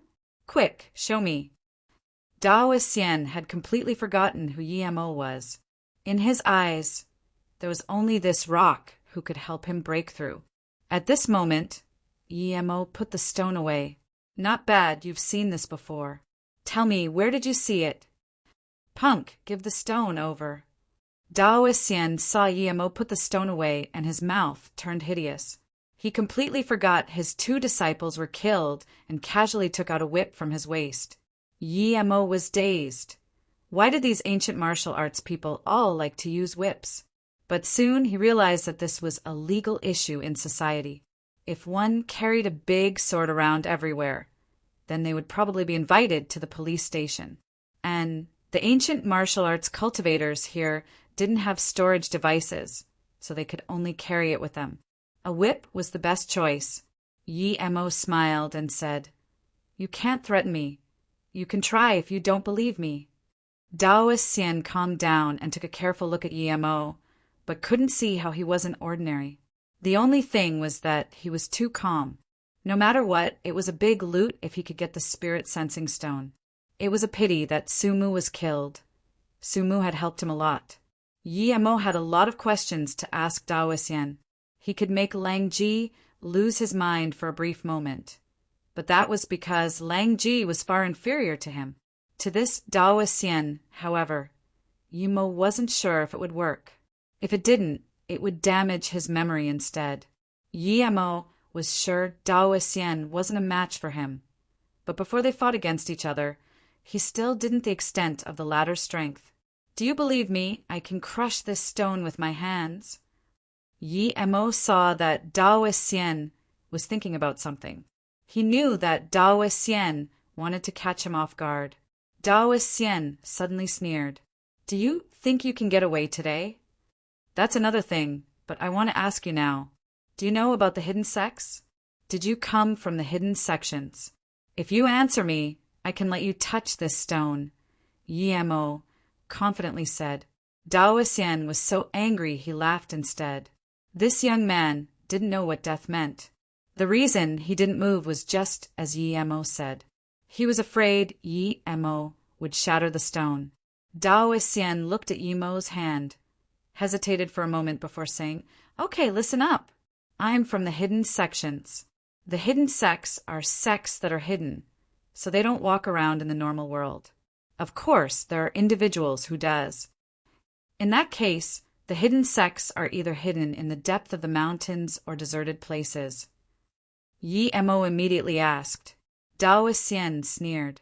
There are indeed a lot of sects hidden in these places, he said, but there are some that are in the normal world, perhaps in some boisterous market or a small mansion.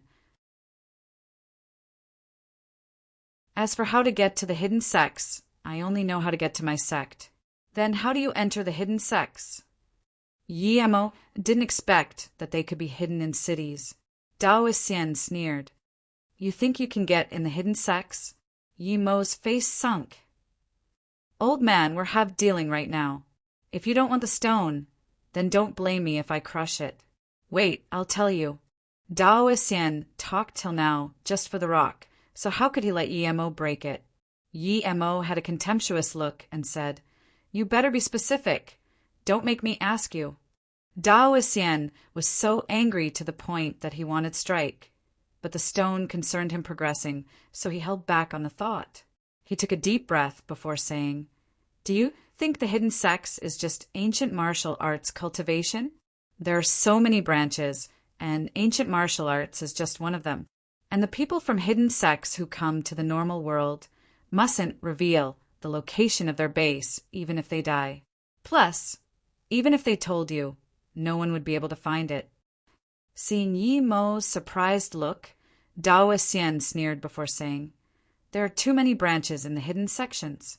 Most of them are studying ancient martial arts, but some don't.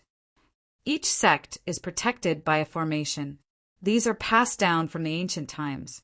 Normal people wouldn't be able to notice it at all. There are some of these small dimensions, but some have collapsed. Each of these small dimensions have a formation. Once this formation collapses, the small world disappears with it. Talking to now, Taoist Xian seemed to be longing for it too. Yimo asked in surprise, In that case, each hidden sect has a small dimension? Is your sect in one of them too? Taoist Xian sneered. Insolent, do you think it's so easy to find a small dimension? Some of them, even I have only heard of, much less you. Plus, no one can be sure if there are small dimensions in this world. My sect is only a branch of the main sect. Yimo was asking for information from Taoist Xian, so he didn't dare to anger him too much. As such, he asked, What do you mean by that small dimension? Taoist Xian looked at the space abyssal rock in Yimo's hands and estimated if he could grab it while answering, Those sects with a small dimension are true hidden sections. We call them the inner hidden sects. Other hidden sects are outer hidden sects. Other than this, there are some semi-hidden sects, which include the hidden families and sects in the normal world. However, inner hidden sects are unheard of now. We don't know if they still exist. Most of the hidden sects now are outer hidden sects. Meanwhile, the semi-hidden sects are gradually assimilated by the normal world and can't be truly hidden.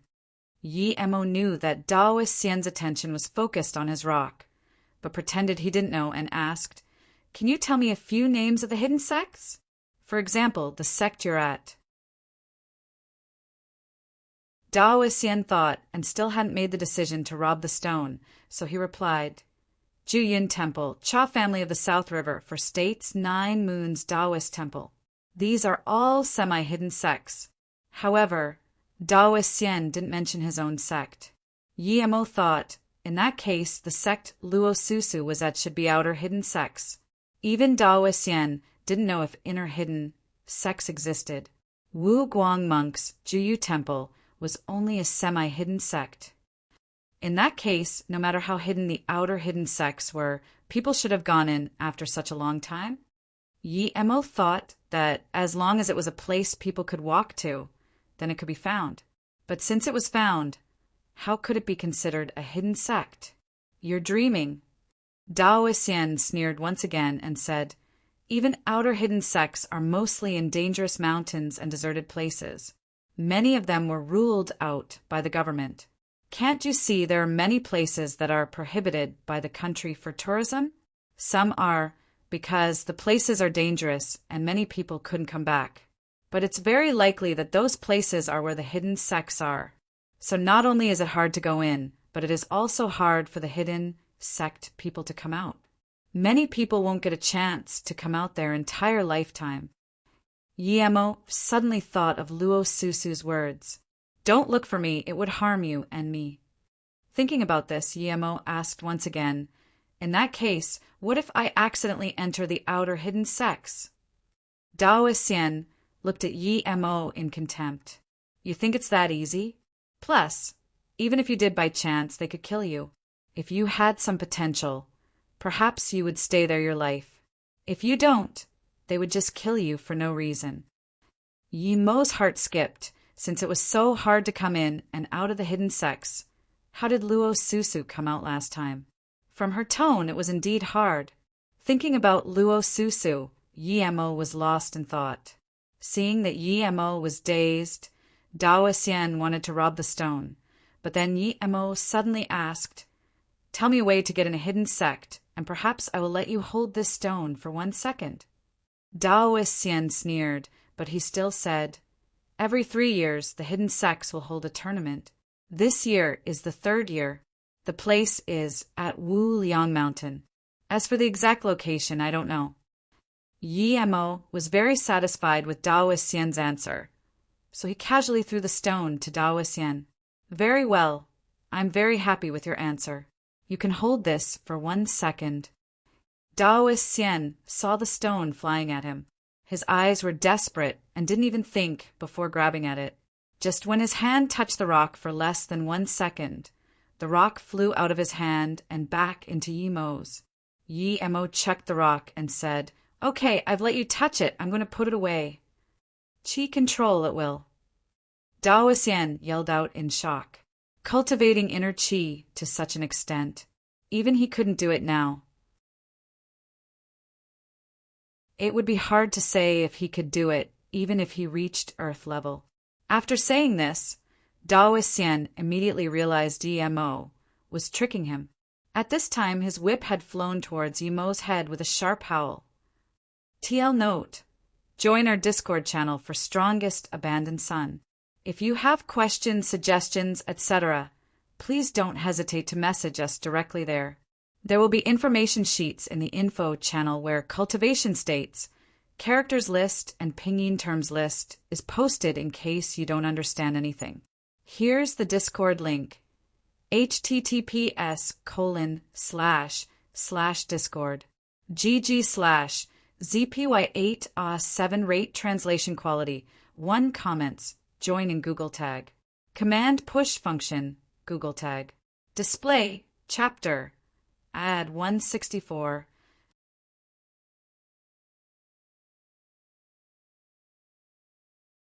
If Huqiu's whips were an onslaught of whip shadows, then Dao Xian's whip was a screen of whips. Not only did it seal Yi Mo's front, back, and lateral sides, but it also brought a strong oppressive feeling. If Huqiu's whips were an onslaught of whip shadows, then Dao Xian's whip was a screen of whips. Not only did it seal Yi Mo's front, back, and lateral sides, but it also brought a strong oppressive feeling. Comparatively, Huqiu's whips were child's play. Yi-Mo was sure that if he was still stage 2 Qi gathering, he would meet his end. This person's whip was too strong, and he was someone who truly cultivated out inner Qi. His inner Qi was on par with Yi-Mo's Qi. It could be said that other than Yi-Mo's identity as a spirit Qi cultivator and could use some magic, then he was worse than this Daoist Yen in other aspects. This was because Daoist Yen hadn't progressed. Yi-Mo estimated that even he would be no match for Daoist Yen after he progressed. If Yi-Mo wasn't a cultivator, he could fight in close-ranged battles with Daoist Yen. However, he was indeed a cultivator. Fighting with this Daoist Yen in close range was fighting with a shortcoming to the opponent's strength. Yi-Mo's fist surged with Qi and hit out tens of strikes. The fist wind struck with the screen of whips, creating cracking sounds. Daoist Yen took a few steps back and looked at Yi-Mo in shock. He didn't expect that Yi-Mo could stop his whips containing Qi with just his fists. The young man looked only in his 20s, so even if he started to train in his mother's womb, he couldn't be a match to him. Yi-Mo struck back Daoist Yen and also took a few steps back. This Daoist Yen wasn't easy, but Yi-Mo didn't dare to use Wind Blade and Fireball now. He could only look for his chance and use the Wind Blade at that time. The moment he used it and failed, Daoist Yen would be wary. He wouldn't even think about Fireball, since it would only be a waste of his Qi. With this Daoist agility, there was no way his Fireball could land. The weakness of the Fireball was exposed in such a battle. If Yi-Mo was in Foundation establishment, then he could casually use Fireballs, and perhaps this Daoist Yen would be gone with one Fireball.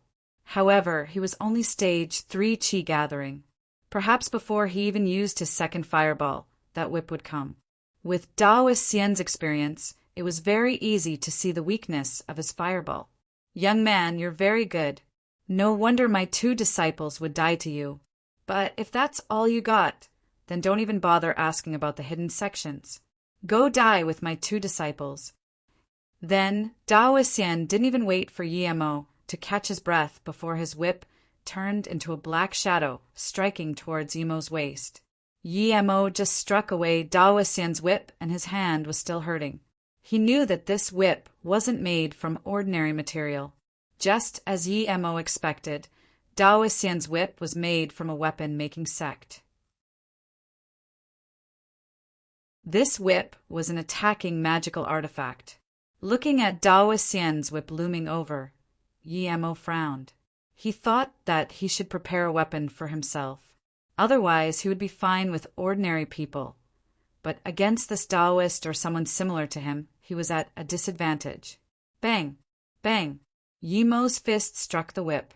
Although his spirit sense was strong, this Daoist Yen's movements were extremely rapid. As soon as Yi-Mo knew where the whip would come, it had already come. Seeing Yi-Mo deflect his whip for the second time, Daoist Yen sneered. He also saw Yi-Mo's disadvantage, and he didn't believe that Yi-Mo had more inner Qi than his decades of training. When Daoist Yen's second whip was stopped by Yi-Mo, he didn't even pull the whip back. The whip turned in mid-air and attacked for the third time. It seemed to Yi-Mo there was only one whip shadow, but luckily Yi-Mo had spirit sense. Although the use of spirit sense was very little when fighting with someone like Daoist Yen, it still had some use. Before this whip even hit Yi-Mo, there was a searing feeling coming from it. Yi-Mo's spirit sense had noticed that this whip was thicker than the other 2. Yi-Mo immediately knew this was Daoist Yen's killing blow and focused. The feeling this whip gave Yi-Mo was that the center of weight wasn't at the middle of the whip, but at the handle. If he attacked the middle of the whip like he did before, he would be helping Daoist Yen to make the whip attack himself with greater power. In that case, it would be like fighting with himself and Daoist Yen. Yi-Mo's eyes grew cold. This Daoist Yen was so sinister. If he didn't have spirit sense, perhaps he would have fallen into the trap. Once he was hit by such a powerful whip, he couldn't even think how he was going to take on the next attack. Luckily, although he was a Dao cultivator, he didn't drop his martial arts. He could even use his Qi into martial arts. Otherwise, he would lose with just his stage 3 Qi gathering. When the searing whip came, Yemo suddenly struck out his fist towards the middle of the whip. Dao Xian's eyes were filled with joy. There was contempt at the corner of his mouth, and he thought no matter how strong Yemo was, he was still going to drink his piss. But suddenly he felt something wasn't right. Although Yemo struck his whip, he didn't feel anything on it. Or perhaps Yemo's hand didn't even touch his whip. What was this? Dao Xian wouldn't believe that Yemo could tell where the force of his whip was at. He was already half a step into Earth level. Not even an Earth level fighter would be sure to tell where the power of his whip was. So how could Yemo see it? But what made him more shocked happened. Yemo suddenly disappeared into thin air. Dao Xian was very confident in his whip. He sealed all of Yemo's escape routes, forcing Yemo to clash with him. So how could Yemo disappear? Then, immediately after, Dao Xian found Yemo. He seemed to have used something to go invisible, but Yemo couldn't hide his inner chi waves from him. In that moment of hesitation, Dao Xian's whip slowed a little, and just at that point in time, Yemo had grabbed the handle of the whip. Suicidal. Dao Xian sneered. He didn't know how Yemo found out, but even if he did, grabbing the handle of the whip was suicide. Just when Dao Xian wanted to use more inner chi as he kicked towards Yemo, he felt a certain coldness. Amongst the heat of his searing whip, there was a sudden gust of coldness that made him shiver. He had fought countless people and knew that any bad premonition could make him lose his life. Dao Xian was a careful person and could no longer care about Yemo. He wanted to retreat as soon as possible, but then immediately his two legs felt cold. Not good. Dao Xian immediately knew he was struck by some projectile. What was it though? Even he couldn't notice it. Even if he couldn't block ordinary projectile, he could still feel it. However, the projectile this young man used today wasn't something he could notice. He only felt some coldness on his leg. Drop. Dao Xian suddenly lost his balance and fell to his ground. What made his heart shiver was that he found both his legs were cut off by something sharp and fell aside far away. Under such shock and anger, Dao Xian's hand loosened, and his whip fell into Yemo's hands. Yemo took a careful look at the whip. It was indeed not bad. Even the materials were good, and he couldn't tell what it was made from. Dao Xian quickly stopped the bleeding in fear. Even now, he still didn't know what Yemo used to cut off his legs. Yemo looked at his hand from which a layer of skin came off. Blood even seeped out of it. He casually put away the whip, looked at Dao Xian and said, "You're very strong, the strongest opponent I have faced. You're not the one who injured me the most, but you're not bad. What projectile did you use? And where did you put the whip?" Dao Xian had regained his composure. Yemo sneered. "You still have the mood to care about that? Let's talk about where you planted my silver heart grass, so I won't get angry." Dao Xian didn't expect that despite him having the upper hand, he somehow had his legs severed in the turn of an eye, and he was now someone so vulnerable. Dao Xian had regained his calm and knew that he had no way out of this young man's hands. After staying silent for a while, he calmly said, "If the moment I felt that coldness, I jumped up or took the whip back to defend, your projectile wouldn't be able to reach me." Yemo smiled plainly and said, "Indeed, that way I wouldn't be able to hit you." "Then why didn't you use your projectile to hit my arms? Even if I took the whip back, wouldn't you have much greater chance of cutting my hands off?" Dao Xian was full of regret. He didn't think that frosty wind would be so scary. If Yemo just used that frosty wind projectile to hit his arms, although he would lose one arm, he would probably have greater chance of surviving. "Because I don't want you to go as long as you can't move, it would be easier for me to kill you." Yemo didn't originally expect his wind blade to be able to cut off Dao Xian's legs. He just wanted Dao Xian's legs to be injured, so his fireball would be effective. He didn't expect that this Dao Xian didn't even take back his whip to block the wind blade. Then Yi Mo used a fireball which struck Dao Xian's broken legs. Under the fire, it immediately turned into nothingness.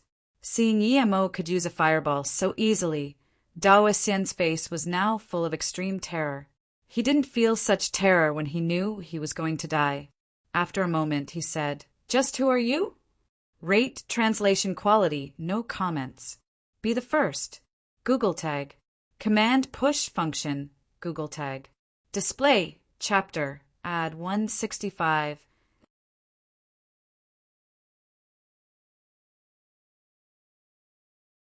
Dao Xian finally understood why Yi Mo cut off his legs first.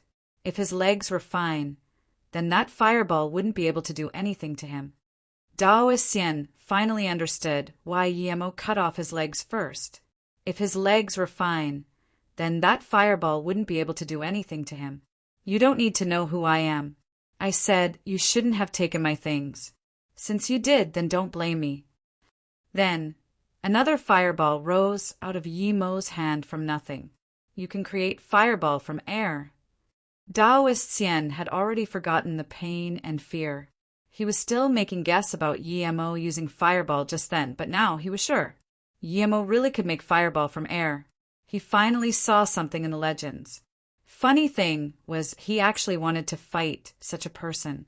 Seeing Yi Mo's fireball hit towards him, Dao Xian finally understood a situation and quickly said, "Hold up! Don't you want your silver heart grass?" Yi Mo never planned on killing Dao Xian now. He knew that if he didn't bring out something that made Dao Xian fear, then he wouldn't surrender. Now that Dao Xian brought it up, he thought for a while before saying, "I do care about the silver heart grass, and where did you see the space abyssal rock?" Dao Xian quickly responded, "As long as you will let me go, I will tell you." "No need. You don't have the right to bargain with me." Then Yi Mo quickly walked up in front of Dao Xian and patted on his head. Yi Mo thought that now that Dao Xian was subjugated by him, it should be fine to control his mind. But as soon as Yi Mo finishing patting, Dao Xian hummed and died. He didn't expect Dao Xian to be so resolute in not giving Yi Mo any chance to ask and directly shattered his aorta. Luckily, Yi Mo asked some news first. Otherwise, he still wouldn't know anything. He would have wasted his time on waiting for Dao Xian. He didn't care about Dao Xian's life, but cared what he could get from him. He searched out a card and small plate from Dao Xian. He didn't know what it was made from, but it wrote black capital in ancient characters. Yi Mo raised his hand and burned Dao Xian with a fireball before driving back. Yu Miaodong had become used to the plain and calm life at Yi Mo's place. Despite Yi Mo telling her that Metal River was no more in Luotsang, she didn't want to leave and instead focused on learning medicine with Lu Xiaojin and Yu Eru. Of course, Yi Mo wouldn't tell her to leave if she didn't want to leave. Plus, one extra person was one extra help. Outside Yi Mo's mansion, there was 4 acres of barren land.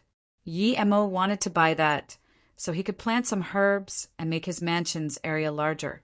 Although the place Yi Mo was living at was close to the rural area, it wasn't cheap. Yi Mo didn't have that much money now. He only had 200K in his hand and the remaining 200K from Lu Xiaojin. There was not even 400K altogether. The price of that land might cost a few million, so perhaps he would even need connections to be able to buy it. The main source of Yi Mo's income now was the online clinic. Although it had started, but there was not a single registered user. The reason was simple. Too few people knew of this clinic, and the registration price was too expensive. Yi Mo gave the money to Yu Eru and told him to buy large amounts of precious medical herbs. Although he couldn't concoct pills now, he could still make some soup and medical pills. A week later, Luotsang was quiet, and Metal River seemed to have disappeared. No one cared about it either. Yi Mo also made a number of different types of medical pills and soup. Because there was no news from the online clinic, Yi Mo prepared to go to Hong Kong first. He didn't feel secure leaving his silver heart grass there. It would be better in his own mansion. And when he came back from Hong Kong, he would need to go to Flowing Snake. After all, he promised Fong Nan. It wouldn't be good if he kept delaying it.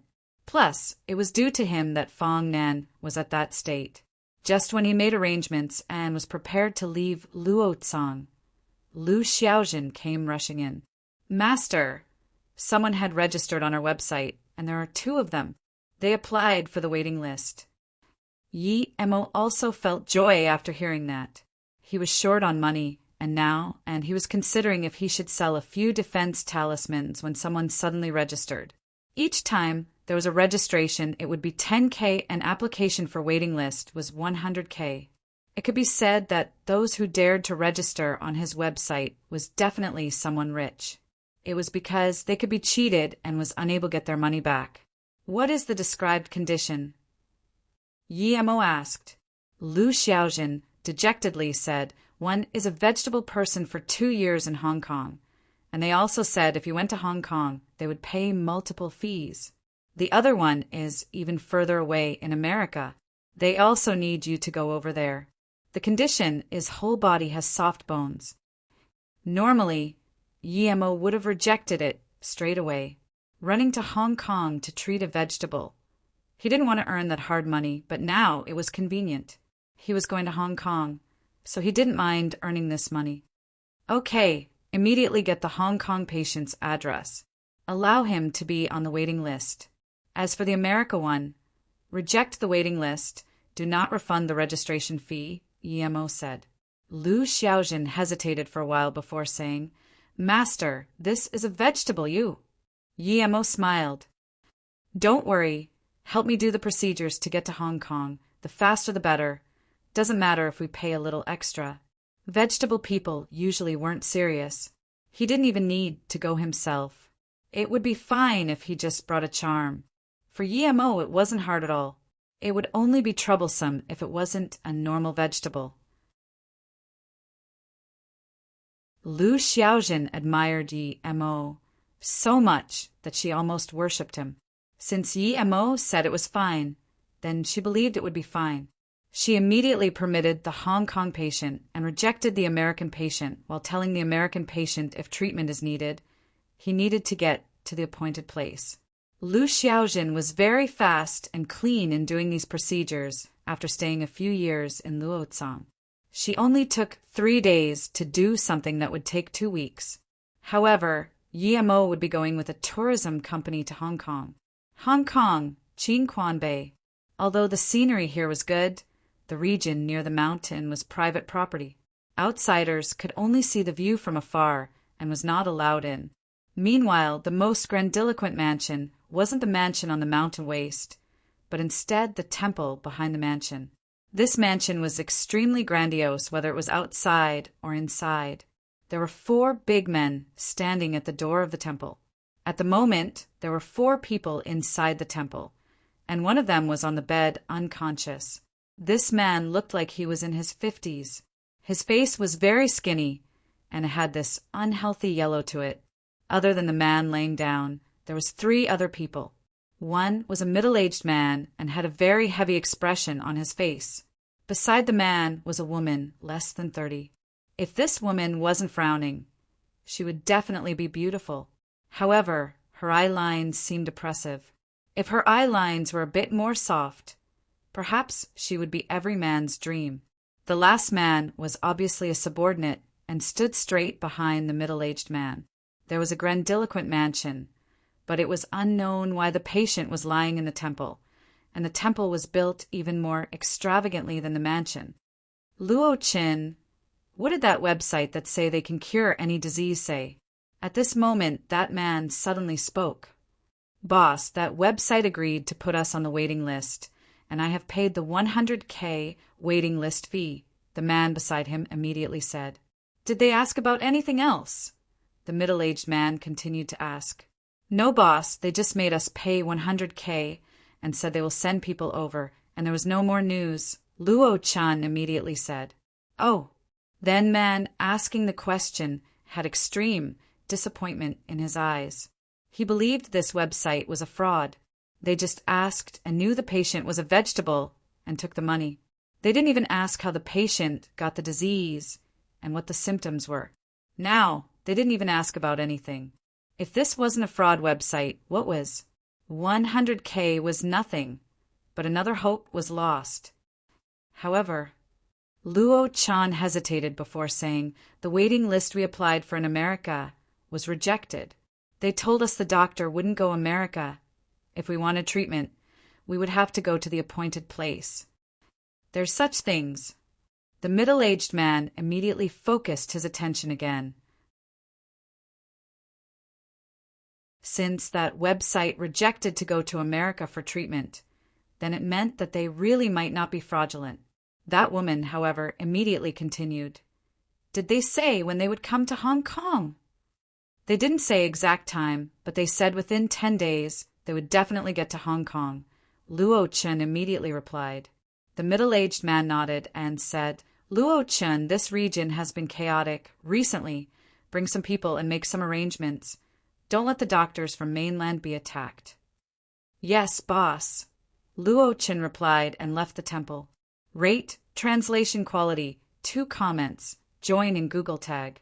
Command push function, Google Tag. Display, chapter, add 166.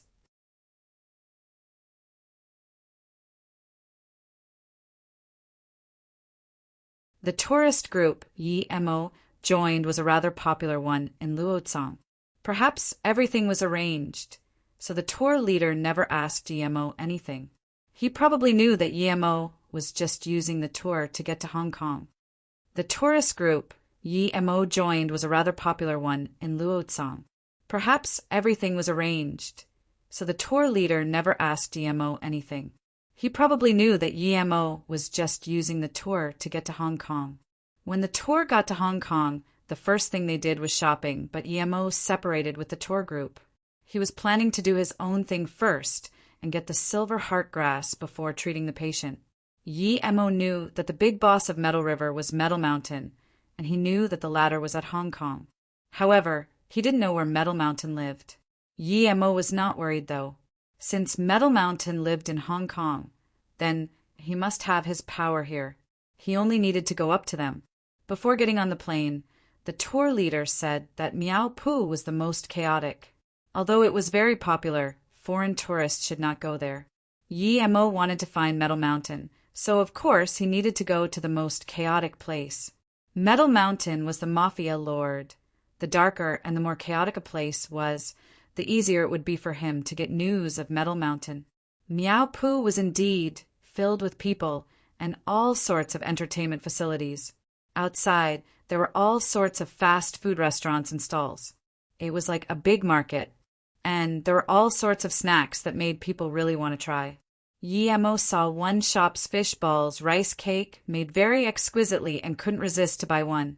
The owner was in his 50s, and he heard people call him Uncle Pei. His business wasn't bad. The time Yi-Mo came wasn't the traffic peak yet, and there were still a few empty spots. This uncle's skills were indeed very good, and his movements were clean. Just a few minutes after sitting down, this uncle brought him a hot bowl of rice cakes decorated with a golden fish ball on top. "You must be from mainland." After giving Yi-Mo the bowl of rice noodles, the uncle didn't have anything to do, so he casually started a conversation. Yi-Mo ate a mouth of rice noodles, and indeed it tasted well. It was a bit spicy, but the taste was authentic. He didn't feel strange hearing the owner's question. His accent was different to the one at Hong Kong after all. The two spoke for a while before a ruckus sounded. Yi-Mo turned around and looked. 2 groups of people had started fighting opposite the vegetable market. 2 people even ran over here. The people chasing behind pulled out a hack knife from somewhere and chased. Yi-Mo looked at the 2 groups fighting. This place was indeed chaotic. The rice noodle shop owner immediately said, "Young man, you must not look. These sort of things happen every few days. Don't bother them and they won't come to you." Yi-Mo nodded and continued eating his rice noodles. When the rest of the people saw the fight was coming over here, they all quickly put down their bowls and rushed away, afraid to be caught in the crossfire. Then the only two people remaining at the shop were the boss, and Yemo was still eating his rice noodles. However, even the people nearby the stall retreated. However, one of the two people who ran away ran to the rice noodle shop. Door was blocked. One of the slightly fat youth was kicked in the chest by the man with the sword and was rammed towards Yemo's table. "Punk, piss off. Detang has business here." Then the three youths who chased here saw Yemo was still eating noodles and kicked over one of the pots Uncle Pei was cooking with. Immediately, the rice noodles inside poured out. Yemo's good mood was ruined. He took the bowl and walked to the youth who was just talking and covered his face with the bowl before coldly saying, "So what if I don't piss off?" "Arg!" The youth howled as his face was burned red and white by the boiling hot rice noodles. "Charge, hack this bastard." This youth endured the pain, raised his sword, and charged at Yemo. The other two reacted and both held up their swords as they charged towards Yemo as well. Bang! Bang! Bang! Yemo kicked consecutively, and the youth who charged towards him were all kicked over. Yemo didn't even move from his position. After the few youth were kicked to the ground, they looked at Yemo in terror. After a while, they finally crawled up and slowly retreated. They knew they met a tough one. "Punk, watch out. Just you wait. King with the Detang." One youth retreated while he left behind some tough words, but before he finished, Yemo went up and kicked this guy right on the face. The talking youth was kicked out many meters by Yemo again. His nose was bleeding and two of his teeth fell out. Then he turned around in terror, not daring to say anything. That slightly fat youth also got up shakily and wanted to retreat. "You, come over," Yemo suddenly said. This youth walked shakily in front of Yemo. May I ask what you want me?" Yemo's movements were too scary just then that he couldn't even say a complete sentence. "Do you know Metal River?" Yemo casually asked. "Metal River?" The fatty's expression changed immediately and said, "I don't know, I'm going." Then the fatty stumbled out of the shop. Yemo didn't go stop him. He thought that, if you don't know, never mind then, why so scared? At this moment, the Uncle Pei looked at Yemo with admiration before coming up and saying, "Young man, the people you just hit are from Detang. Even the police can't do anything about them. You should leave quickly. If they come, it will be hard for you to escape." He believed that although Yemo is good at fighting, but that didn't mean anything in front of Detang. Yemo thanked this Uncle Pei for his warm heart and stood up. At this moment, the police cars finally came. After leaving the shop, Yemo prepared to find a hotel to live first. He wasn't afraid of the mafia's revenge. He just didn't want to be wasting time with the police. Yemo was disappointed on not being able to hear about Metal River. However, his main purpose coming to Hong Kong was to get his silver heart grass back. The second purpose was to cure disease, so he needed to find a place to stay first and go to a nightclub at night to search for more information. After finding a place to live, Yemo took a shower, and when it was nighttime, Yemo was prepared to go to that /Uncle Pei's place to have another bowl of rice noodles before searching for news of Metal River. But when Yemo came to this place, he found that the shop was closed and a lot of people surrounded the door. There were blood stains on the ground. Yemo immediately had a bad feeling. Then he heard someone say, Uncle Pei was a good man for his entire life, but was hacked just because he reminded that mainland kid. What happened to that Uncle Pei you were talking about? Yemo immediately came and asked. The crowd all turned to leave as soon as they saw Yemo. No one wanted to talk to Yemo. Yemo grabbed the nearest old man and asked, Tell me, what happened to Uncle Pei?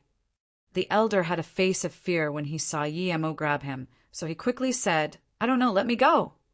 Oh, you don't know? Then I'll immediately go around saying you are advertising the bad things Detang has done, Yemo cruelly said. The old man was so scared by Yemo's words that he immediately said, Please don't say that. Lao Pei was killed just because he told someone who got into conflict with the Detang to leave quickly. This mainland youth got away, but Lao Pei lost his life. Obviously, this old man didn't know Yimo was the mainland youth Lao Pei told to leave. Yimo's face immediately grew bleak. He was extremely furious. Lao Pei was killed by these people just for warning him. It seemed that before he found Metal River, he needed to go visit Detang. Where are the fugitives? Yimo asked. In the Hong Kong now, the fugitive shouldn't be able to get away with murder, especially in broad daylight. Already ran, the police are chasing after him. I don't know the specifics. The old man replied quickly, but seeing from his expression, it was certain that this would end with no result. Where do the Detang people usually gather at? Yimo asked again. The old man looked around and saw no one come to help him. He was more and more worried and quickly said, normally at San Li Feng's Earth Heart Entertainment. That's Detang's land, I beg you, let me go. Yimo let go of his hand and the old man ran away quickly. He didn't even dare to turn around to look at Yimo Earth Heart Entertainment. Yimo never thought he would come to Hong Kong to fight with the mafia as soon as he destroyed Metal River in Luotsang. To be honest, he didn't want to do it at all. It wasn't that he was scared, just that it was troublesome. Plus, what the mafia did had nothing to do with him. But he always happened to meet these people. Normally, people who encounter these things would try to get away as far as possible with guilt. But Yimo wouldn't. He couldn't let Lao Pei die for no reason due to him. In addition, perhaps he could hear about Metal River in Detang. Yimo called a taxi and headed straight for Earth Heart Entertainment. If possible, he didn't mind eradicating Detang too.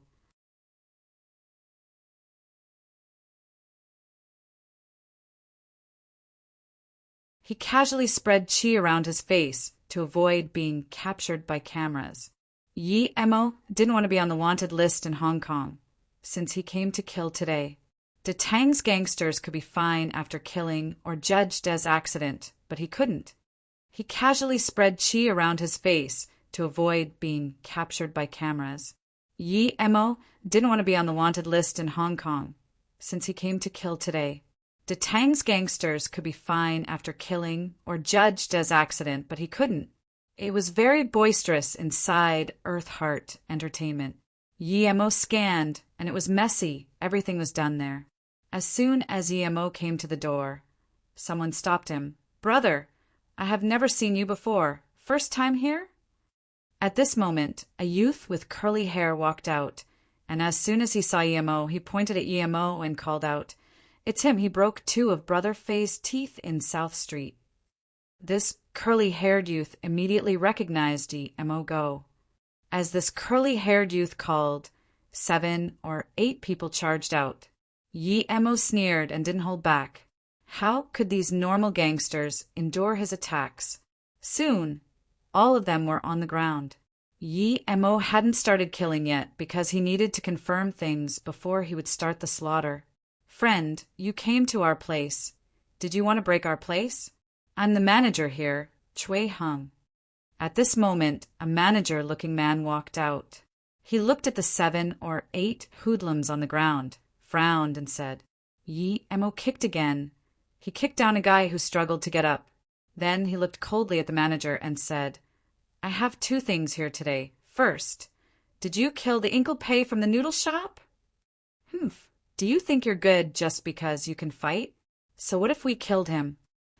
The manager saw Yimo casually beat down 7 or 8 gangsters and wanted to ask where Yimo came from. But now, Yimo's arrogance immediately triggered him. No one dared to be so cocky on Detang's place. Yimo was the first. If he didn't beat down Yimo's flames of arrogance, then there was no need for Detang to remain here. Then, Chui Hang waved his hand at the back. "Friend, you won't live long if you act cocky just because you can fight a little. From the start till now, our Detang never had someone act so cocky in our territory. Even people from Metal River didn't dare to, much less you.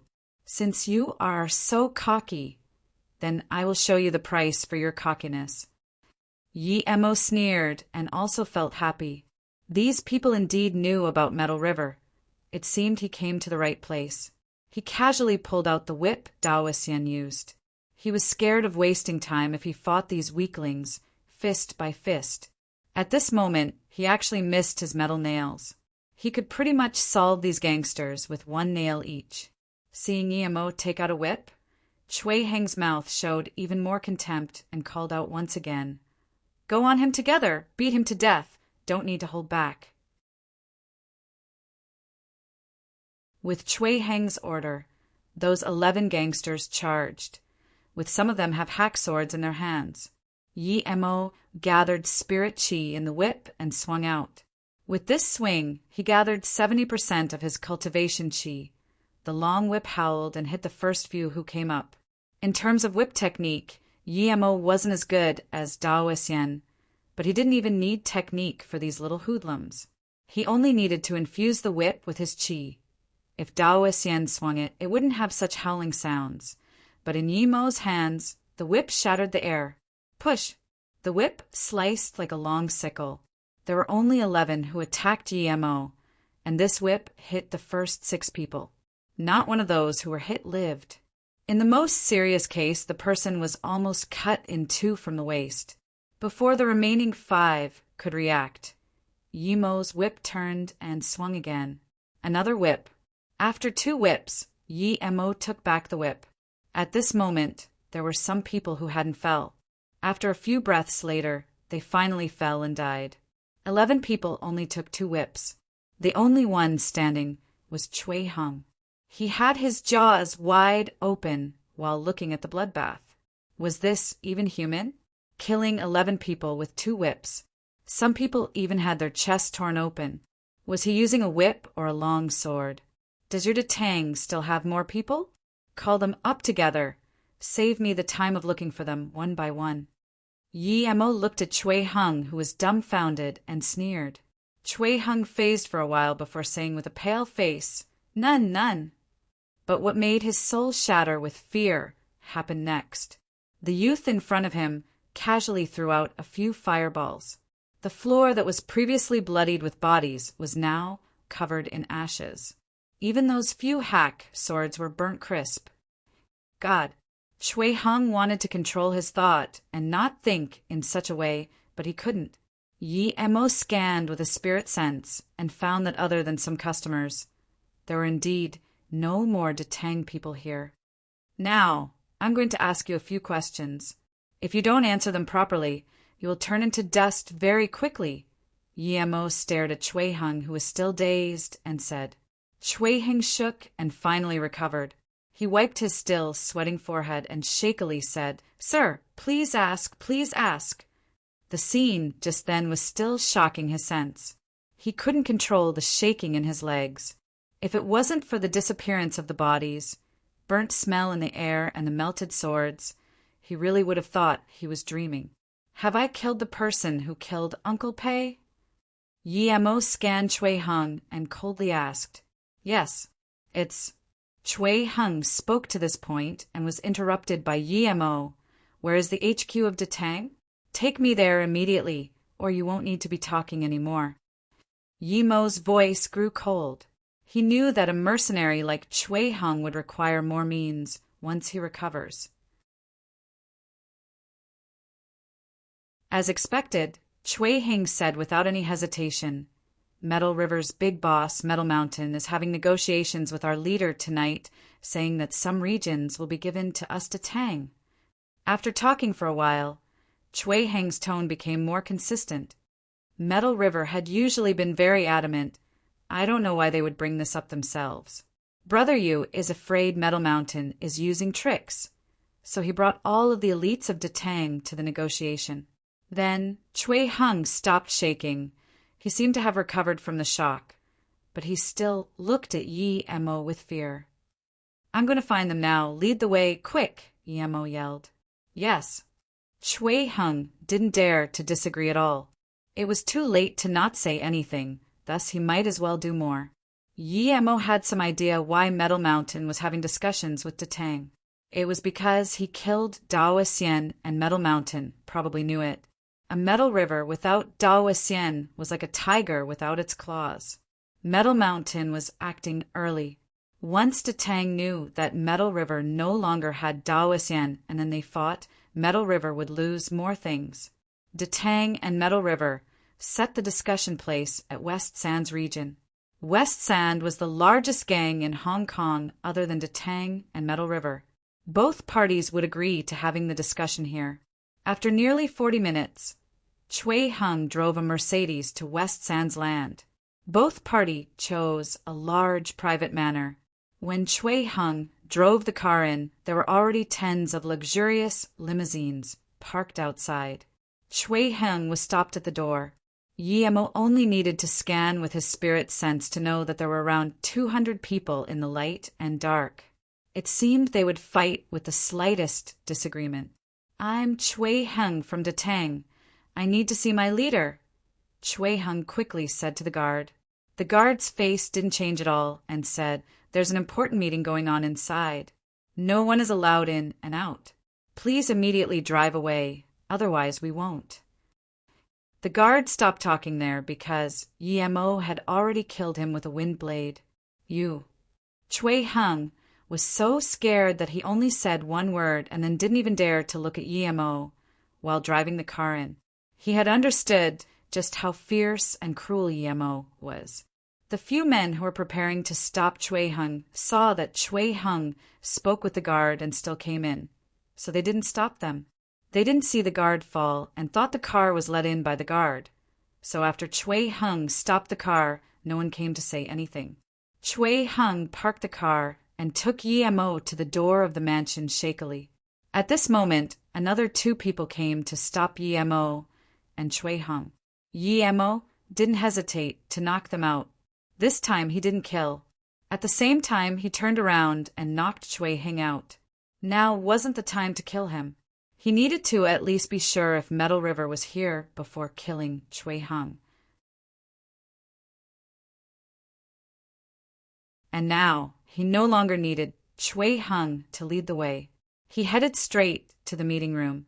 "Stop!" The 2 black-clothed, bulky men at the door raised their gun and said. If these 2 people didn't point guns, perhaps Yemo would just knock them out, but Yemo hated people pointing guns at him. He didn't hesitate to throw 2 fireballs before kicking towards the door of the meeting room. Rate, translation quality, 2 comments, join in Google Tag. Command push function, Google Tag. Display, chapter, add 168.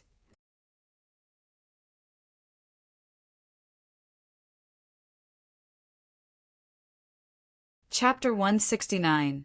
What, you have a problem? Chapter 169. What, you have a problem? Who is it? The first to react was actually an old man in his 60s. As soon as he spoke, 2 men in their 30s came charging to Yemo from left and right. The left man was slightly skinnier, and before he even reached Yemo, his fist scooped up a fierce killing intent, making the few men sitting near the door feel a frigidness that pierced their bones. Yemo looked at the man with a spirit sense. His fist was indeed fast and deadly, and it had this relentless temperament. This man's fist technique must have been practiced through countless fighting. He wasn't as good as Lang Ji and was even a little worse than Hu Qiu, but his killing intent and temperament in his fists were better than both of them. This was because his fist had put aside his own life and death. In fact, it was usually those who put aside their life and death that could control the lives of other people. This was someone who didn't fear death. Yemo didn't care what he did, but just from his fist, he could tell it couldn't be used by someone who wasn't filled with this temperament. The one who plotted behind the shadows all day wouldn't be able to strike out this fist. Although this fist was sharp and full of temperament, it was too low-grade compared to Yemo. In Yemo's eyes, this man was at most the elementary stage of yellow level. Such difference in level couldn't be made up with a fearless temperament. When the fist reached near his body, Yemo suddenly reached out his hand and attacked first. He accurately grabbed the man's wrist and dispelled the force and temperament of this fist.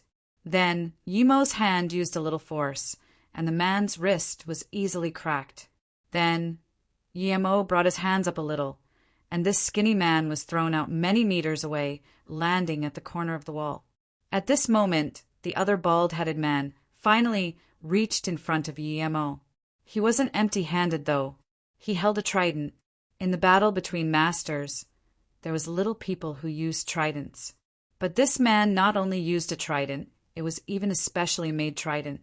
The tips were very small, while the remaining part half was very broad. This could not only be used as a prick, but also a dagger. Now, the man charged at Yemo using the trident as a dagger. He aimed one prick at Yemo's waist instead of using the entire trident. Although this man was very fast, he was nowhere to hide under Yemo's spirit sense. This man was much more bleak than the other man. He thought that once Yemo blocked, he would change the slice into a stab, making the defender unable to block it. No one could survive after getting stabbed like that.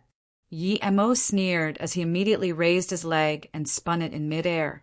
Anyone who had a little experience in martial arts would know it was very hard to kick out a leg spin in such a short time. The man holding the trident was a little weaker than the man using the fist, but he was much bulkier than that man. When his trident neared Yemo's waist, and he saw that Yemo still didn't react, he immediately felt surprised and happy.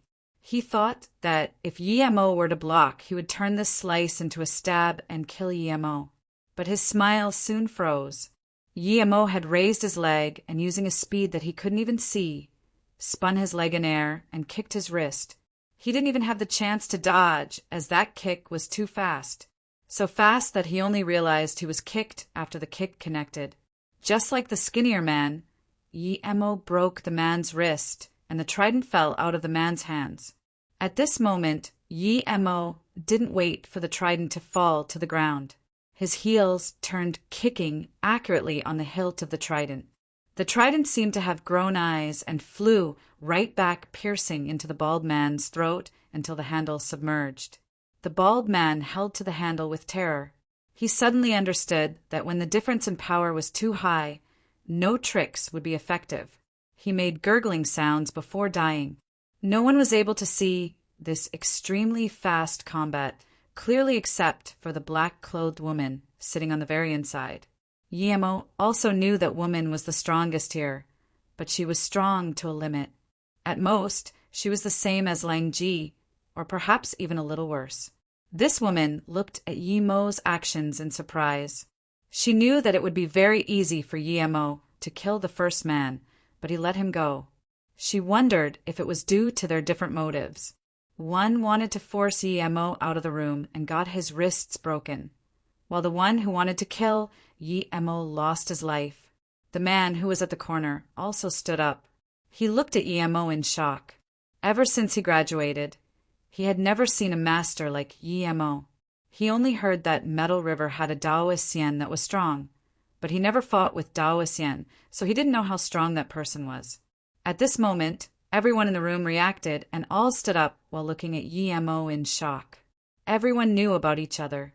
Out of the tens of people in the room, Peng Yang and Yu Fu were the strongest other than Black Widow. Plus, it was unknown if Black Widow were stronger than these two. But the youth who broke open the door defeated Peng Yang and Yu Fu in 2 moves. One injured, one dead. Yemo scanned the room and saw that other than these 3 slightly strong ones, the other people were not bad but worthless to him. What made him surprised was that in the people sitting in the room, other than 5 or 6 middle-aged men, 2 youths in their 20s and that woman, the rest were old men in their 50s and above. Friend, I'm Tian Shou. Friends in the society call me Teacher Tian. This is an important meeting between our Hong Kong gangs, and I'm here as a witness. Why have you come, friend? You don't look like you're from here. Did one of our people mess with you? The old man talked very politely, but his long years of authority and utilization of his elder status immediately showed. Yemo scanned this old man. He was the first to react and ask who he was. However, this old man thought too highly of himself, calling himself Teacher Tian. Yemo didn't want to waste his time with him. He turned and looked at the other people in the room and said, I just eradicated Earth Heart Entertainment and killed some people. I'm here to completely solve the problem. I heard that entertainment place belongs to Detang, who is the big boss of Detang. Stand up. Yi Mo, ignoring Tian, show made the old man quite annoyed, but he didn't dare to say anything.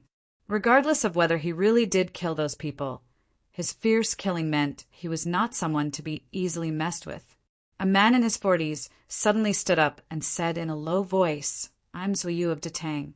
Do I have conflict with you? Why are you killing all of us Detang? It's all the elites of Hong Kong here.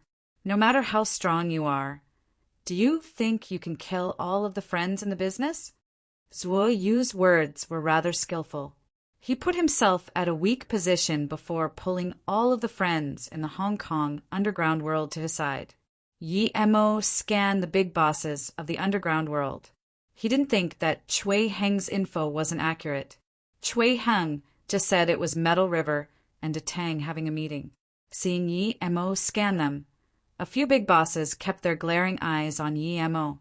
That expression seemed to say if someone took a lead, they would all come on him. Yi Mo slowly said, because your Detang people killed a friend of mine, so I will annihilate your Detang. What? Just because we killed a person, you're going to kill all of us? Zuo Yu looked at Yi Mo in disbelief. This person was too unreasonable. Indeed, today at the small restaurant at South Street, I met a store owner that I got along with, but I didn't think your people would kill him just because of me. You tell me if I should kill you all, Yi Mo coldly said. The big bosses who were guessing which important person was killed by Detang all froze. He was destroying an entire mafia because of a street restaurant owner he met today. This was way too arrogant. Even the most arrogant mafia didn't dare to talk like this. Zuo Yu laughed. Okay, I've seen cocky ones, but I haven't seen anyone cockier than you. If the big boss of Nanqing accidentally swore at you, are you going to annihilate Nanqing? If you really have that much balls, then I'll surrender. Yi Mo plainly said, you're right. That Qianlong too has a useless son and was killed by me. But then, Qianlong too actually thought he could do something and sent people to hunt me down. So then not long ago I went to Sai Na Peninsula and killed that old guy. What, do you have a problem? What, you killed Qianlong too? Not. Zuo Yu's face finally changed. He finally understood who the person in front of him was. Not only Zuo Yu, but all the big bosses at the scene all changed their faces. Those few arrogant ones didn't even hesitate to keep their heads low, not daring to look at Yi Mo. Yi Mo could fight his way into the Sai Na Peninsula. That meant that these people here wasn't enough for him to kill. Just how strong was he?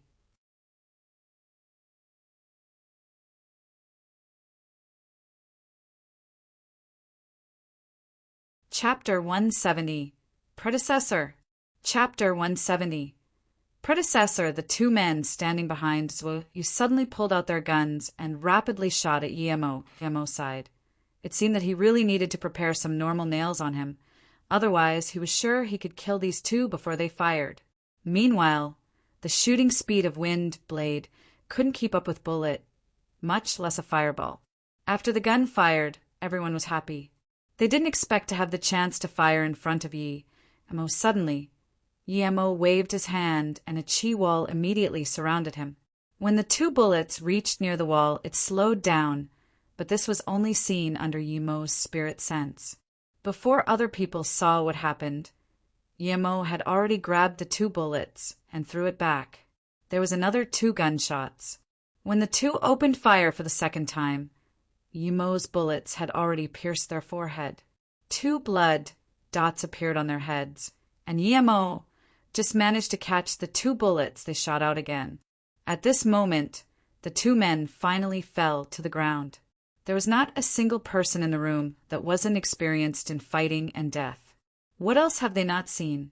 Although they have heard that some people could catch bullets, but it was the first time they saw it with their own eyes. They couldn't even believe their own eyes. This wasn't all. The person who caught the bullet could use the bullet to kill the shooter. Some knowledgeable people have already guessed that Yi Mo came from the hidden sections. No matter how strong the people in Mafia was, nor how many people they had, they wouldn't be able to compare with the hidden sections. If it wasn't for that the people in the hidden sects had a different pursuit, they would not be able to sit here and have meetings. Although Zuiyu was fierce, but faced with someone who could kill him at any time, his back had already begun sweating. He warned himself that he was the big boss of Datang, but he couldn't suppress the fear of death inside of him. Other people who said they would kill him were just threatening him and needed to worry about revenge. But this person dared to even kill Qianlong too, so it was all too easy to kill him. Zuiyu looked around hopefully. Those big bosses who were just talking about unity all lowered their heads. Not one person dared to come out and speak for him. He scanned already and took back his disappointed gaze. It seemed it would be impracticable to find help here. Plus, he understood. So what if someone came to help him? Was he stronger than Qianlong too? With the temperament and posture Yi Mo came in, Zuiyu didn't doubt at all that he killed Qianlong too. Friend, predecessor. Zuiyu saluted with his fists. He hesitated before abandoning his pride and saying, Predecessor, although I'm the big boss of Datang, but there are good and bad people in my men. If they annoyed you, I'm here to apologize. He then looked at Yi Mo's agreeing face. Zuiyu didn't dare to breathe loud and continued, I know I angered predecessor. If there's anything you want me to do, please tell me. If you need my life, do as you wish. Yi Mo sneered after listening to Zuiyu's words. He knew that Zuiyu couldn't have such no fear of death temperament. Yi Mo suddenly threw out the bullet in his hand. Before Zuiyu could react, it had pierced Zuiyu's shoulder. Zuiyu's face turned pale, but he didn't dare to move. He knew that if Yi Mo wanted to kill him, he would have died there. Go back and kill the person responsible and immediately disband your Datang. Also, go pay tributes to Uncle Pei's grave. After you have done this, come look for me, Yi Mo coldly said. He didn't say that the bullet had sealed Zuiyu's heart meridian. If Zuiyu dared to not look for him in 3 days, he would die. And Yi Mo knew that Zuiyu didn't dare to come back for him. At most, he would disband Datang and run. So Yi Mo wouldn't chase him. Since he dared to run, then death would await him. If he guessed wrong, and that Zuiyu really dared to come look for him, he wouldn't mind letting him live. Zuiyu's heart raced with joy. Of course, he wouldn't be so dumb to come find Yi Mo. He just wanted to leave Yi Mo as far as possible. Yi Mo looked at him coldly as Zuiyu held his arm and left desperately. He didn't even ask how he could find him. Yi Mo knew he was right.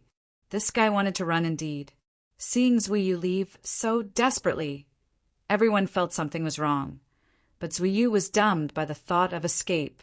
Plus, even those who noticed something was wrong couldn't tell what was wrong. The black-dressed girl looked at Yi Mo in surprise. Of course, she saw Yi Mo's actions and knew Yi Mo must have left something of Zuiyu. If Zuiyu didn't come, he would surely die, but she couldn't tell exactly what Yi Mo did. None of the big bosses here felt that it was funny Zuiyu calling Yi Mo predecessor. If someone like Yi Mo wasn't predecessor, then who was? Tian Shou's face was pale, but he eventually didn't say anything and sat down. Predecessor, I am Jiaobiani, now the leader of Western Sands. I didn't know predecessor has arrived. Apologies for our negligence. Pangyang is my good brother, he annoyed predecessor. Could predecessor please have mercy? Then Jiaobiani looked at the skinny man who was tossed to the corner by Yi Mo. Yi Mo nodded.